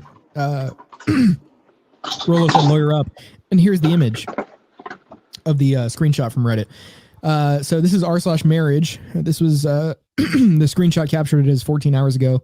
So assuming he's the one that took it, or maybe somebody sent it to him. This is probably within the past couple days. Hold on a second. Okay.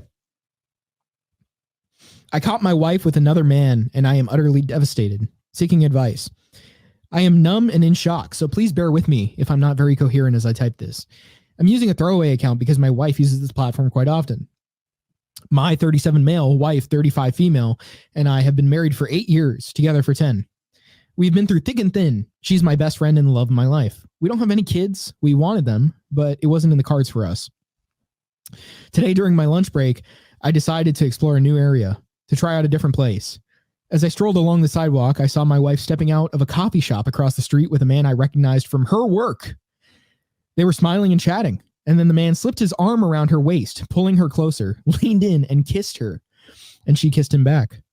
I froze, unable to process what was unfolding before me. In that moment, everything around me faded into a blur. I stood there, rooted to the spot, a storm of emotions brewing inside. Confusion was the first wave to crash over me, followed closely by disbelief. This couldn't be happening. Not to us. I wanted to scream, to run across the street and demand an explanation. But my feet felt heavy, as if the weight of the moment had anchored me to the pavement. As they turned to walk away, still caught up in their own world, I realized they didn't even see me. A jarring mix of hurt and betrayal pierced through the shock. I can't wrap my mind around what I saw. I love this woman more than life itself. I have given her all of me. I have loved her unconditionally. I am crushed, gutted. I can't remember how the rest of the day went after that. It was all a blur. I couldn't face going back home to face her. So I told her I needed to stay at a friend's house tonight because he's going through a rough time and could use the support. She bought it. I'm sleeping in my car tonight. My world is falling apart and I don't know what to do now. Any advice would be appreciated. Too long didn't read. I saw my wife cheating with my colleague. She doesn't know. I know. There's that term, unconditionally. Yeah, well, gotta love that clearly doesn't love her unconditional love. unconditionally because there was a condition which was seeing her kiss another man. You know, see, look at that. So that was a work husband. And it turns out, you know, you know, I guess I wasn't really thinking about that from the perspective of a boss, just because it's like, you know, these corporations try to keep all like these professional standards these days and ethics and all that. And, you know, it seems like it's become a lot less common that they'll have like some sort of affair, especially if they're married, like, or like the boss would, because they don't want any sort of like thing come out about that. Or the bosses all look like fucking lizards. Have you seen fucking Bezos? That guy's not attractive. Yeah, well, that might be part of the problem, because money can only buy you so much, but your time's up. I start my day every day with a 10-mile jog, and then I guzzle down my canola oil. My soybean shake. My Soylent has to be revved up for work. I open my Soylent, but it's pretty hard because my wrists are pretty limp. I wonder why. Who really believes like half that shit they really do? Do you think that they do half of that shit every morning? Yes. I don't think you can so, usually man. tell when they look like someone that's like a walking corpse. Well, anyway, so what we have here is actually probably what's far more common, because I mean, think about it. Not a lot of people even probably, I don't know how many people have live-in nannies, and you know, otherwise, you know, if the nannies are just home when the husband's not home, then, you know, that's one thing. You know, so the odds of anything happening there are probably unlikely, but you see a lot of young, attractive women doing it. So maybe, you know, if the husband's there, it's you know, you got that temptation there, because it's like, well, you know, this is a woman that pretty much does exactly what I want my wife to do. But then, you know, probably what's a lot more common, because so many women are in the workforce and they have men at work, not just their bosses, but men at work, which is, I mean, I would say, it's a lot easier, if anything, you know, because of what I'm talking about. Like, I think, you know, the work husband thing, because, you know, you're spending your time around him, he's dressed like that. He is, I mean, depending on, he could be making more money than your husband. Sharp-pressed man. Yeah, exactly. Like fucking reference after reference. But the point being that this is probably something way more common, just because of the likelihood of it happening is just, you know, it's something that, you know, women are far more exposed to than men. So, yeah, men may have like, you know, I don't really know, because like, you know, if they're working with women, I don't really think like they're going to be as like looking for her, like, you know, compared to their wife, because they're like, well, you know, unless she's like way younger and more attractive and stuff, it's more like, well, I already have my wife for everything I could have you for, because you already work anyway. So it's kind of the same thing, unless you look better. But women, on the other hand, you know, this is a man that could potentially provide for them better, and potentially give them some other stuff they want. So yeah, they're gonna feel that out. They're gonna want to get into that relationship, and like this man here, you could have your soul crushed looking at your woman doing that to you. So there you go. I think just the amount of time you'd spend with another colleague of the opposite sex alone would be enough for that to happen, even if he isn't better. Because you do see it happen when they're not actually better financially or physically or in any other way, and they'll still do it. I feel like that has to be way worse of a feeling. Like, he doesn't even look better than you. I don't know. I don't think it really matters. I'd be pretty pissed either way. No, I'd be pretty pissed both ways, but I'd be like, seriously? Like, he doesn't even like make more than me. He doesn't even look as good as me. You know, what the fuck was the point in that? You just ruined it. Well, I wouldn't be more pissed at her, I think. I would just be more like, you wasted, you know, even the opportunity to do that. You know, like, you're stupid. You're retarded. Yeah, I mean, you win then. I don't really care. If anything, that's probably better. Yeah, it probably is. At that point, you have so much more leverage in your mind, because it's like, well, it's not like you even got much from it anyway. So have a good life. I mean, you could see it both ways. You could see it on a practical level. Like if he's better than you, it's like, okay, well, that's whatever. He is in fact better than me. I can come to that realization. So I mean, I understand why this happened. Or you could look at it the other way. Oh, he's worse than me? Oh, well, she was an idiot anyway, so I don't really care. Yeah, we're getting some more echo there. Do you have like a fan on or something? I thought I heard like him cooking eggs or something. Like, was it cooking, Zareuz? No cooking. No cooking. It was the fan. I believe it's the fan. I'm gonna mute myself. Okay. So yeah, I guess point proven on your end, Greg, because I mean, honestly, yeah, you're probably right about that. That, you know, I mean, if they're not equal, then, you know, it's not like one is way more likely or way less likely to happen. You know, I guess I just have too much faith. You know, I had too much faith. You know, more compared to you. I was gonna say 2 points actually, but first point, I was talking to some people the other day, and they were talking about a certain philosophical worldview. You know the one I'm talking about, but they were mentioning how some of the proponents of this are saying it's rational to uh turn off your game, so to speak, to end your game. You know, if your teammate, your co-player, uh, this is gone for whatever reason that might be, and I was like, what? That's a load of cope. And like the usual excuse is, well, this person is such a big part of my life. I couldn't imagine life. Bro, she was not in your life for probably most of your life. You literally can imagine a time without her. Get over it, grieve for a bit, and find someone else to fulfill her role. I mean, I'm not saying forget about her, but like, I mean, to do that over that, that's kind of ridiculous. What the hell? Yeah.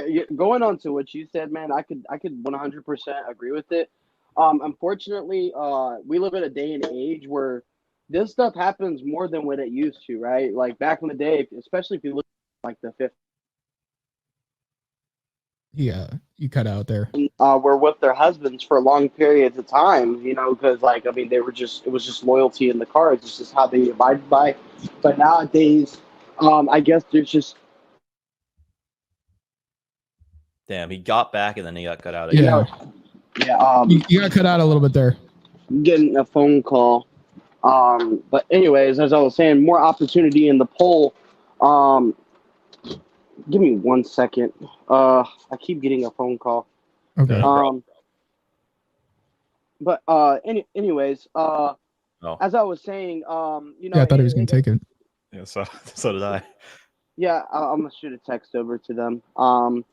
As I was saying, you know, it just happens more than often than not, you know, and more or less, I think, in my personal opinion, I feel like almost every man should go through this, because I feel like I find it more of like a self-finding experience, right? I mean, you had a partner, you were madly in love, and unfortunately, you know, they showed you that betrayal is a real thing and it happens. And I feel like that every man should go through it because it pushes them to want to be better, to want more for themselves, and understand that there is more out there for you, rather than just this person. You know what I'm saying? So I mean, I see what you're saying. It's essentially a rite of passage, because otherwise you're going to be somebody that's, you know, foolish enough to believe that this can never happen to you, or that you know, like you can just be. I'm still getting a little echo on your end, but yeah. Let me take this call real quick. All right. Okay. Go ahead. Yeah. Right. Anyway. Yeah, I see what he's saying as far as it being sort of like a rite of passage where, you know, men who don't go through that are very gullible. They're not understanding of the women, like nature of like, especially like women today. I mean, I guess how, you know, women are when they're just completely unfettered as far as any sort of restraints when it comes to, you know, understanding the importance of like modesty and, you know, like, you know, retaining themselves like for their husband, you know, or I guess keeping themselves, you know, not touched by 50 men or more, or, you know, however many it is by the time they finish college. So yeah, I don't know, you know, they just throw women out into the world, and now we have this. So there you go. You know, you just got to learn how it is out there. And yeah. It's like the best way to compare it is your modern man, even if he has like a college like frat boy kind of phase where he's like going through girls like left and right. Once he settles down and gets married, a lot of the time he'll still have that like 50s mentality of, oh, I love my wife. I could never imagine life without her. She's the best thing I've had since sliced bread. That kind of shit.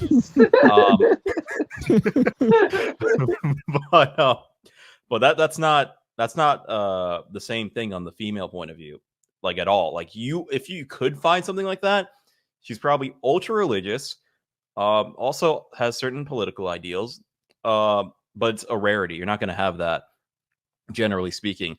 Usually the woman, and this isn't even really necessarily a negative thing because they're kind of hardwired to be like that, is they're looking for the best opportunity for their, you know, for their safety, for their investment, et cetera, whatever you want to call it.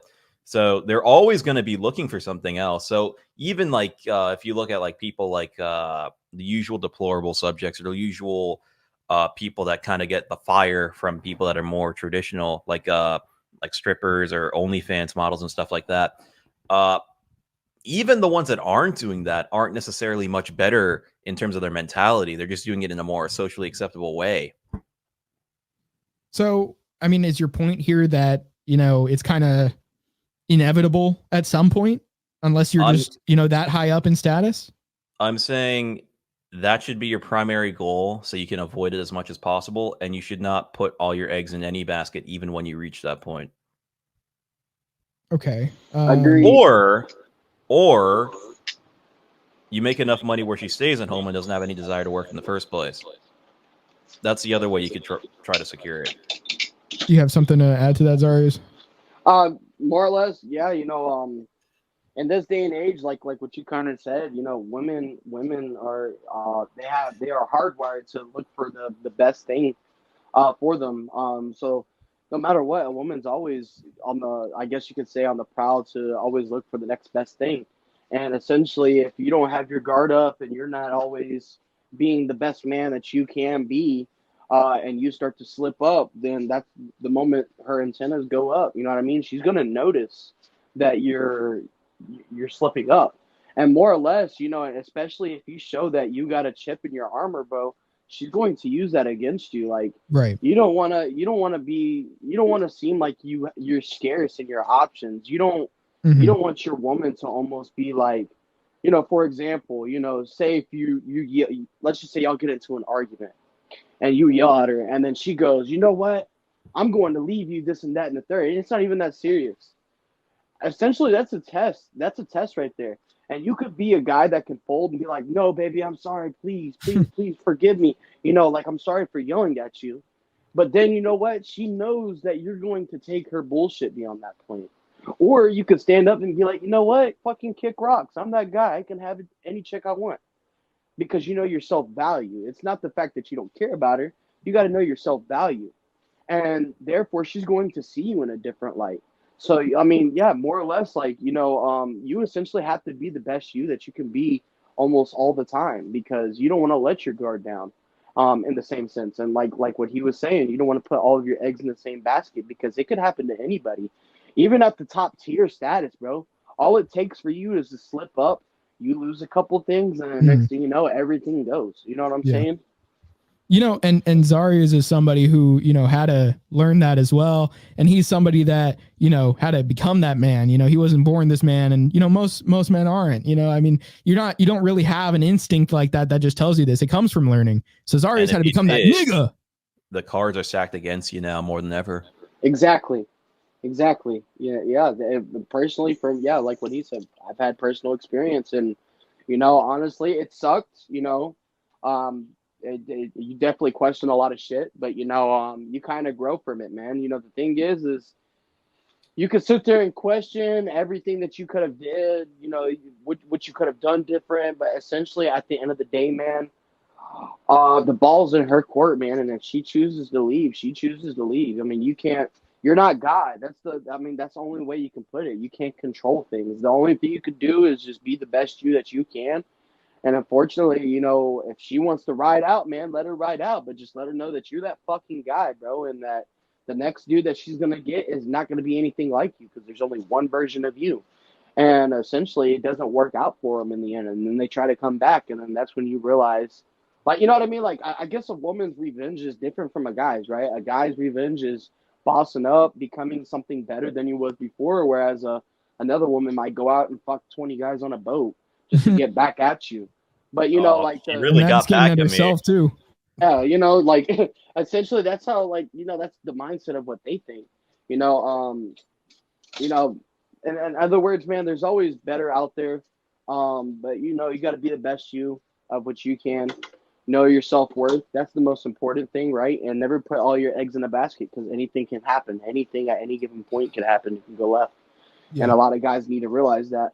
And a lot of guys have never been tested like that. Unfortunately, look at Kanye, right? Kanye, I'm a big fan of Kanye, but look at somebody like Kanye. He's at a position of power. He's always had pretty much any pick of the litter, right? And essentially, he got someone with like Kim, Kim Kardashian, and look what happened to him. You know what I'm saying? I don't want to be that. I would much rather go through something like a heartbreak at a younger age than go through something like that and go through a midlife crisis. Yeah. I mean, to be fair, he probably should have known. Kim. Oh, 100%. But, Kanye was probably in the mindset of, I'm Kanye. She would never do it to me. But, that's what he was probably I don't know. That's just from the outside perspective looking in. I might be completely wrong about that, but, that was a nasty breakup, and he could have handled it 10 times better. She goes, Kanye, we need a divorce. And he goes, huh? What? Ah. I mean, look at somebody like fucking, what's his name? Pete Davidson. Skeet. Yeah, bro. Like, she essentially leaves him for somebody like Skeet Davidson, bro. And, like. Davidson. That's what Kanye was calling him.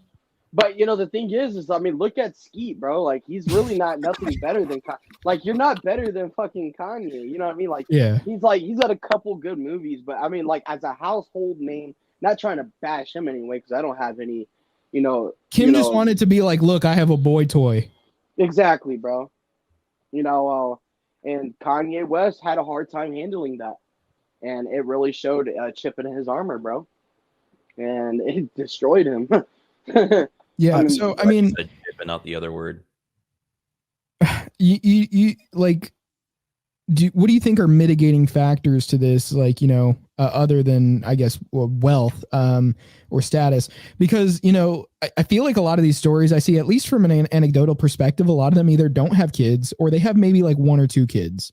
But usually when the family's larger, at least again anecdotally, it seems like they aren't getting as divorced as much. They aren't having the same issues and especially when they have kids, maybe not at like a very young age, maybe not like when they're in late high school or something, but maybe at least when they're like, before the woman's in her 30s, because then she can have more kids. It seems like they're not having these same kinds of problems.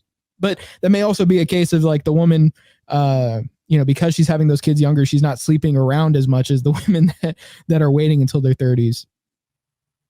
Yeah, I'd say that's probably a good factor. The other factor is maybe don't get the state involved. Maybe. Yeah. Don't get legally married, because then you lose all your leverage. Yeah, I mean, you gotta watch out for like common law marriages too. Yeah, don't get common law married, as in like don't live with her in a state where they basically get you married like legally if you've cohabitated for 10 years. And the thing is, you just gotta watch your back, man, because like if you get married legally, especially not having your assets like in your mother's name, for example, where it would get passed back down to you, or just not having a way protecting them, because a prenup only protects you before the marriage, but even not having that is not good if you even are the prenup can get married. disputed too. Yeah, that too. You need to protect yourself in that way, because once you get legally married, pretty much everything you own, even the prenup can even get disputed, is going to get taken by her in a portion of like 50% by the time if you guys do split up. So she knows that, and she knows that if she does something wrong, there's not much you can do about it, because she, at that point when she says, "What are you going to do? Leave?" You can't. If you don't want to lose 50% of your stuff, you basically can't. You have to say, well, I guess I'll put up with it, or I guess I'm losing half my stuff. That is the unfortunate reality to a lot of men. Like if you go out and cheat on your woman, she can turn around and put you on child support, and fucking then you're paying child support after cheating. But if she turns around and cheat, then she could turn around and still put you on child support and take everything from you. So it's like she can cheat, a double-edged sword, and you can't even leave her over it. Yeah. But if you cheat, then she can leave you over it. Exactly. So yeah, you're pretty much screwed on that. There's no benefit. What's the benefit to getting married legally? God would want me to get married with the state. Yeah, exactly. Allah needs even though me to He's do this. Literally never said it anywhere in the Bible, but Yeah. No, this is Allah's word, okay? Do they even say they get married legally? Well, I this don't is know, the- man. I think this is- I don't know. the shit that I don't understand. Like I've never really read like too in depth with the Bible. I've read a little bit of it, right? And this is the shit that I don't understand.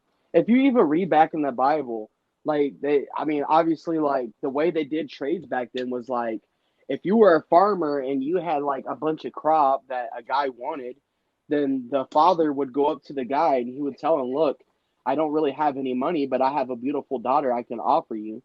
And in exchange for all your corn, and they would just do that and fucking. What do you think they did after they traded, the corn for the woman? You know what I'm saying?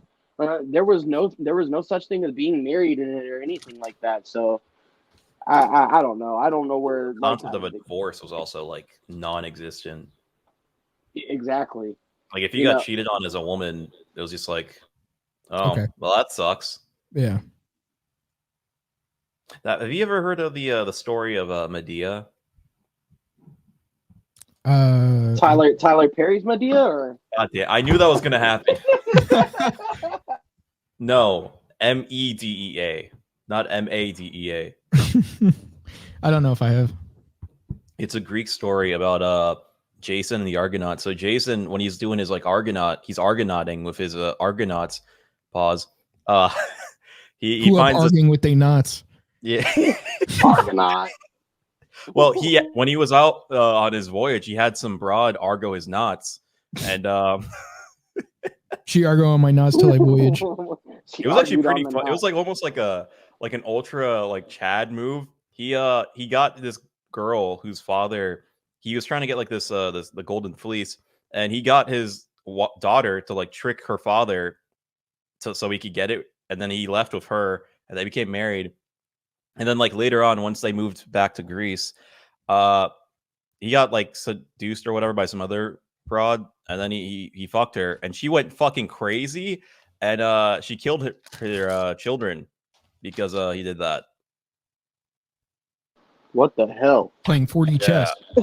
Yeah. So now, while your wife, when she divorces you and gets all the kids, she's not physically killing your children. Ideally, she will be.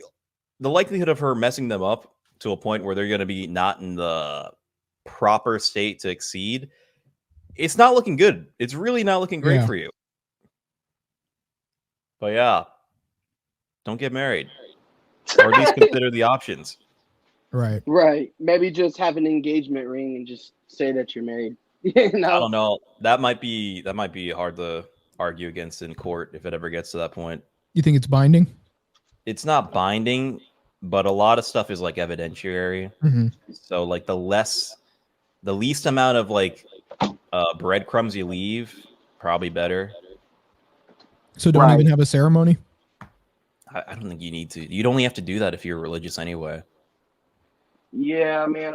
Honestly, like the way I see it, like I don't feel like I need a contract from the United States saying I'm married to this person, If we're together, we're together. If we're happy, we're happy. And what's the point of having all this extra bullshit in between, Yeah, and the other thing is, she wants a ceremony. Most guys don't give two shits as long as she's doing the wifely duties and all that. So, it would be the ultimate form of authority to say, yeah, we're not doing that. Now, what about like contracts for like hospital visitations? Do you think that's too much of a breadcrumb there? Like being able to, because there's limits on that if you're not legally married. The other just move to a place where it's not an issue.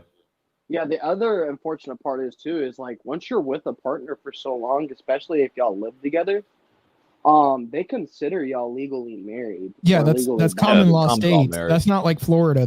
It depends on the state. Okay. Florida doesn't you're have all that. right. Okay. To my knowledge, Florida doesn't have it. I've looked it up, but I can look it up again. Planning for the future. Let's see. Common law marriage states. We won't be shocked if Ahmed ever moves. Let's see. So this one, sterlinglawyers.com, and it tells you list of common law marriage states: Alabama, Colorado, DC, Georgia, if the relationship began prior to 97, Idaho, if the relationship began prior to 96, Iowa, Kansas, Montana, New Hampshire. It says inheritance only. New Hampshire. That's surprising. It says inheritance only. Even then. What does that mean?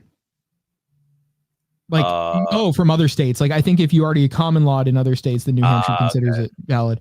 Ohio, if the relationship begins prior to 91. Oklahoma, conflicting laws discussed with family law attorney. Pennsylvania, if the relationship began prior to 05. Rhode Island, South Carolina, Texas, and Utah. So does that mean like they passed a law where they got rid of common law marriage if it's like before a certain date? Yeah. The other ones are grandfathered in. Okay, I see. So most of the states actually don't have it. Wait, so actually no, if the relationship began prior to that year. Yeah, exactly. Yeah. Because it would seem like if the relationship began prior to 97, then those are the ones that will be considered for it. Anything, but it seems like even if you started like being in a relationship, not necessarily like you were common law married already, but up till 2007, I guess, then it would be like considered still a common law marriage. That is so stupid, bro. Anyway, so anything after they kind of like get rid of it. But Georgia, Idaho, Oklahoma, Pennsylvania, Ohio, those are all like, those are all like from a certain point starting. And then, now it's like, it doesn't count anymore, but ones to look out for still: Texas, Utah. South Carolina, if you want to go there. And even some of the ones that are out, like, in the middle of nowhere, like Iowa, Kansas, Montana, Alabama is not really out in the middle of nowhere, but still like south. I think I really wouldn't want to go to Colorado, but still. I think Texas is probably the biggest one in this list that you would want to watch out for.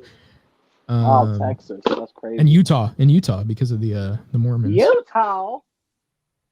I don't know why you said it. Do I get, if I live with 4 women, am I common law married to all of them after 10 years? That's a good question. What if you were living with your sisters? Would you be? That'd be. Whoa. What? But this says relationship, so I assume you have to, because it says requirements for long-term relationship. So I guess like if you're living with someone that's of the opposite sex, but they're not in a relationship with you, then it doesn't, like if you're roommates, it doesn't count. Hey, whoa! What about the gay people? Oh, why do I get penalized? Yeah, I don't know.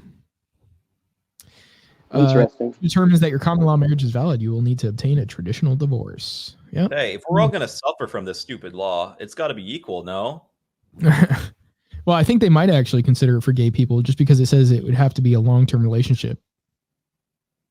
Let me look up, do gays get common married?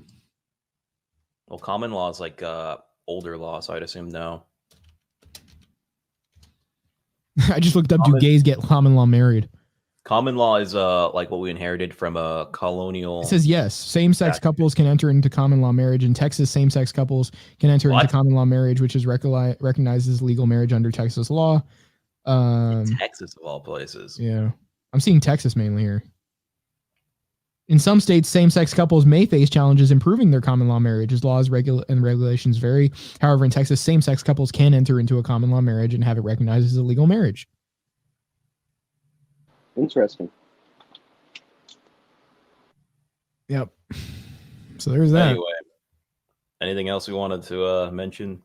Well, for as far as what I had, that about covers it. Anything else you want to talk about, young Zay? No, that's I would have never expected Texas to fall amongst that list, because usually Texas kind of holds its own weight on a lot of things.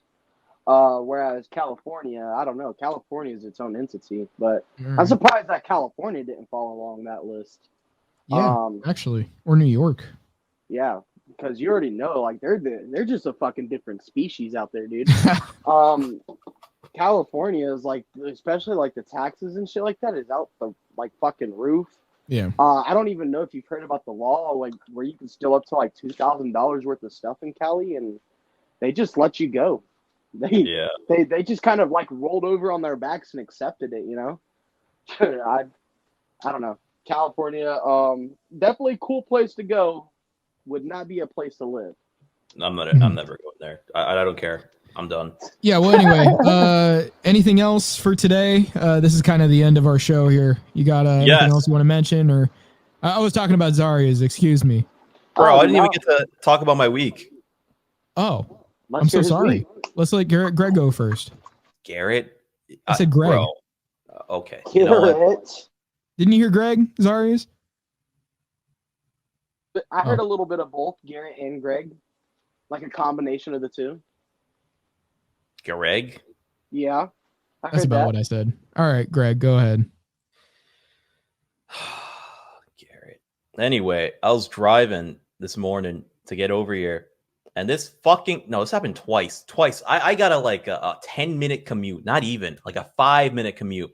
And this motherfucker, I'm like weaving past people and shit, bouncing and zooming. Yeah. Because I want to get home. I want to like eat and like set up for the podcast and shit. This fucking guy in the turning lane that I need to take, this guy's going like 30 miles per hour in a 45. And I can't even get around him because my turn's coming up. So I'd have to go into the middle lane and then get past him. But this guy's going so fucking slow. So I'm like, okay, this guy's got to be turning at least. No, he just kept fucking going for no reason, bro. I don't really get road rage, really. This guy had me fucking shouting in my car. This fucking inhuman piece of shit. You should be locked up for that shit. Oh my god. And then when I turn, this guy's going even fucking slower. This other guy in a fucking big ass black pickup truck. I'm trying to he almost blocked me off from getting in the turning lane in like at the red light too, because he wouldn't fucking move up. It took him 3 years to do that. Bro, it's like a half-mile drive on that fucking road before I had to turn. And it took like 5 fucking minutes because this guy wouldn't hit the fucking gas. Jesus Christ. Oh, man. By the time I actually got there, I was like livid, like sweating because of how angry I was because this fucking dumbass not knowing how to drive his goddamn car. Anyway, that's it. We can end it now. Well, hold on, Garrett. So don't you fucking call me that. I was on the road the other night trying to get home, and this motherfucker must have been a tourist or an Asian or something. Oh, wait, hold on. That's the best part, too. I looked at this guy as I was passing him. Not the second guy. I didn't get a good look at that guy. But the first guy, not the first guy, but the second guy. Second guy I got to look at. This guy, he looked like a normal dude. He wasn't like the usual suspects when I get some retarded ass driving. Normal guy. This guy needs to be or something. This guy's a waste of space. Anyway, go on. Let's settle down, Garrett. So, bro, I swear to fucking Christ, I will leave.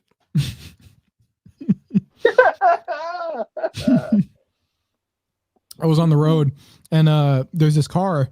It's all the way in the right lane. I'm all the way in the left lane. I'm going maybe like 15 over. I think that was exactly what I was going over. You got to be careful with that. Why? That's the amount it takes for it to become a felony. So I'm not doing it right now. I mean, I'm just saying, like, if you're gonna do it, make sure you're not, Well, I've gone well over that, but I know you have. Anyway, I'm going 15 over, and this guy is all the way in the right lane. He gets into the middle lane, like very slowly, like creeping into it, and then he's turning in. I'm like, okay, well, it's not like he's gonna get into the left lane, seeing me behind him, right?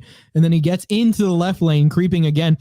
Dude, he's doing it almost at like, I think he's either at the traffic light or like in between it. He starts going in. I don't know why he's merging here. I don't know why he doesn't like consider that I'm barreling behind him. I have to slam on my brakes. I start honking at him. He's still trying to make the transition as I'm honking at him. Eventually he goes back into the middle lane, and then I can pass him. I was like, Jesus Christ, if I hadn't stopped 1 second earlier, I would have hit that guy. And that would have still been his fault, mind you, because he's getting into a lane that, he is like, I'm in a passing lane. He's getting into a lane that somebody else is already driving through.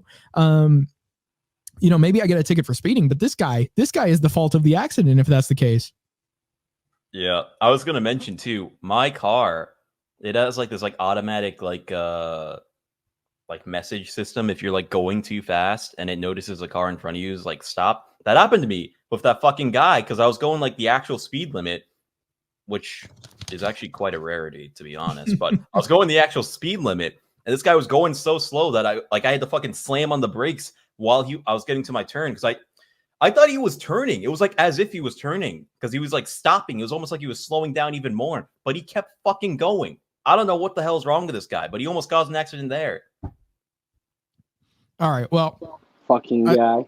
Zareuz, this is about the end of our program here. if you will, I would like you to have any closing thoughts. If you do, mention them. If not, you could promote your stuff again. Whatever you want to do here. This is your time, buddy. More or less, just kind of adding on. I always laugh. Like I just always laugh whenever, especially you're in a driving situation, right? And like you just get that dumb fuck, like right, driving too slow or just pulls out in front of you. It's always funny because if you ever think about it, everyone does the same thing. Whenever someone does some stupid shit, everyone just wants to speed up right next to that car so they can get a good look at that fucking guy. And you don't even got to say nothing. Well, you just look at him and you just like know, like it's not always a guy, and most of the time it's probably not. Right. But I mean, like you're just like this fucking guy. Then you pull up next to the person, and then you just look at him. You ain't got to say nothing. You just look at him like, yeah, motherfucker. You know what you fucking did. And it's funny because like they just try not to look at you. And everyone's been in that scenario where they've done that, or they've been the person that was the one that was getting looked at. I don't know. I just always find that shit funny, man. Bro, it's happened so many times. It's actually infuriating. There was one time where I was actually driving behind an actual Asian woman. Not that I'm saying anything about that, but she was an Asian woman, and that was less infuriating than the other times I've been in that situation. Fucking awful. Hey, is it? Let's say a person got into a street race. Is that not something to mention here? Like, let's say one of the people on this show got into a street race. Should they not mention that? Hypothetically, I think it might depend on the statute of limitations. Well, let's just say it was this week. Hypothetically, it would probably not be a great idea. Okay, never mind. Zareuz, go ahead and advertise your stuff here. This is the end of the thing, so let's get that last promo in, and then let's head out. All right. Well, first off, I just want to thank y'all for inviting me on, man. It was really fun. Really nice meeting you guys. And if y'all want to just check out any of my content or anything like that, my YouTube channel is Zareuz. I go by Zareuz. This is the main name. Also, Young Zay. I got a backup account called It's Young Zay as well. But my YouTube, SoundCloud, Spotify, all of them are all the same thing. Zareuz. In the stars is almost at 1 million views. We got a lot of content on my channel and just more to come, man. So, just stop on by, show some love, subscribe, you know what I mean? Comment, you know what I mean? Tune in, and just hope y'all join me on the journey, man. Like I said, it's been fun on here. I wouldn't be opposed coming back. Let's go. Wouldn't be opposed to having you. I appreciate you guys. All right. So guys, we'll see you all next week. Beware of the normal salespeople that sell you phones. The podcast. Nice. The podcast ever. The podcast. The podcast ever. Ever.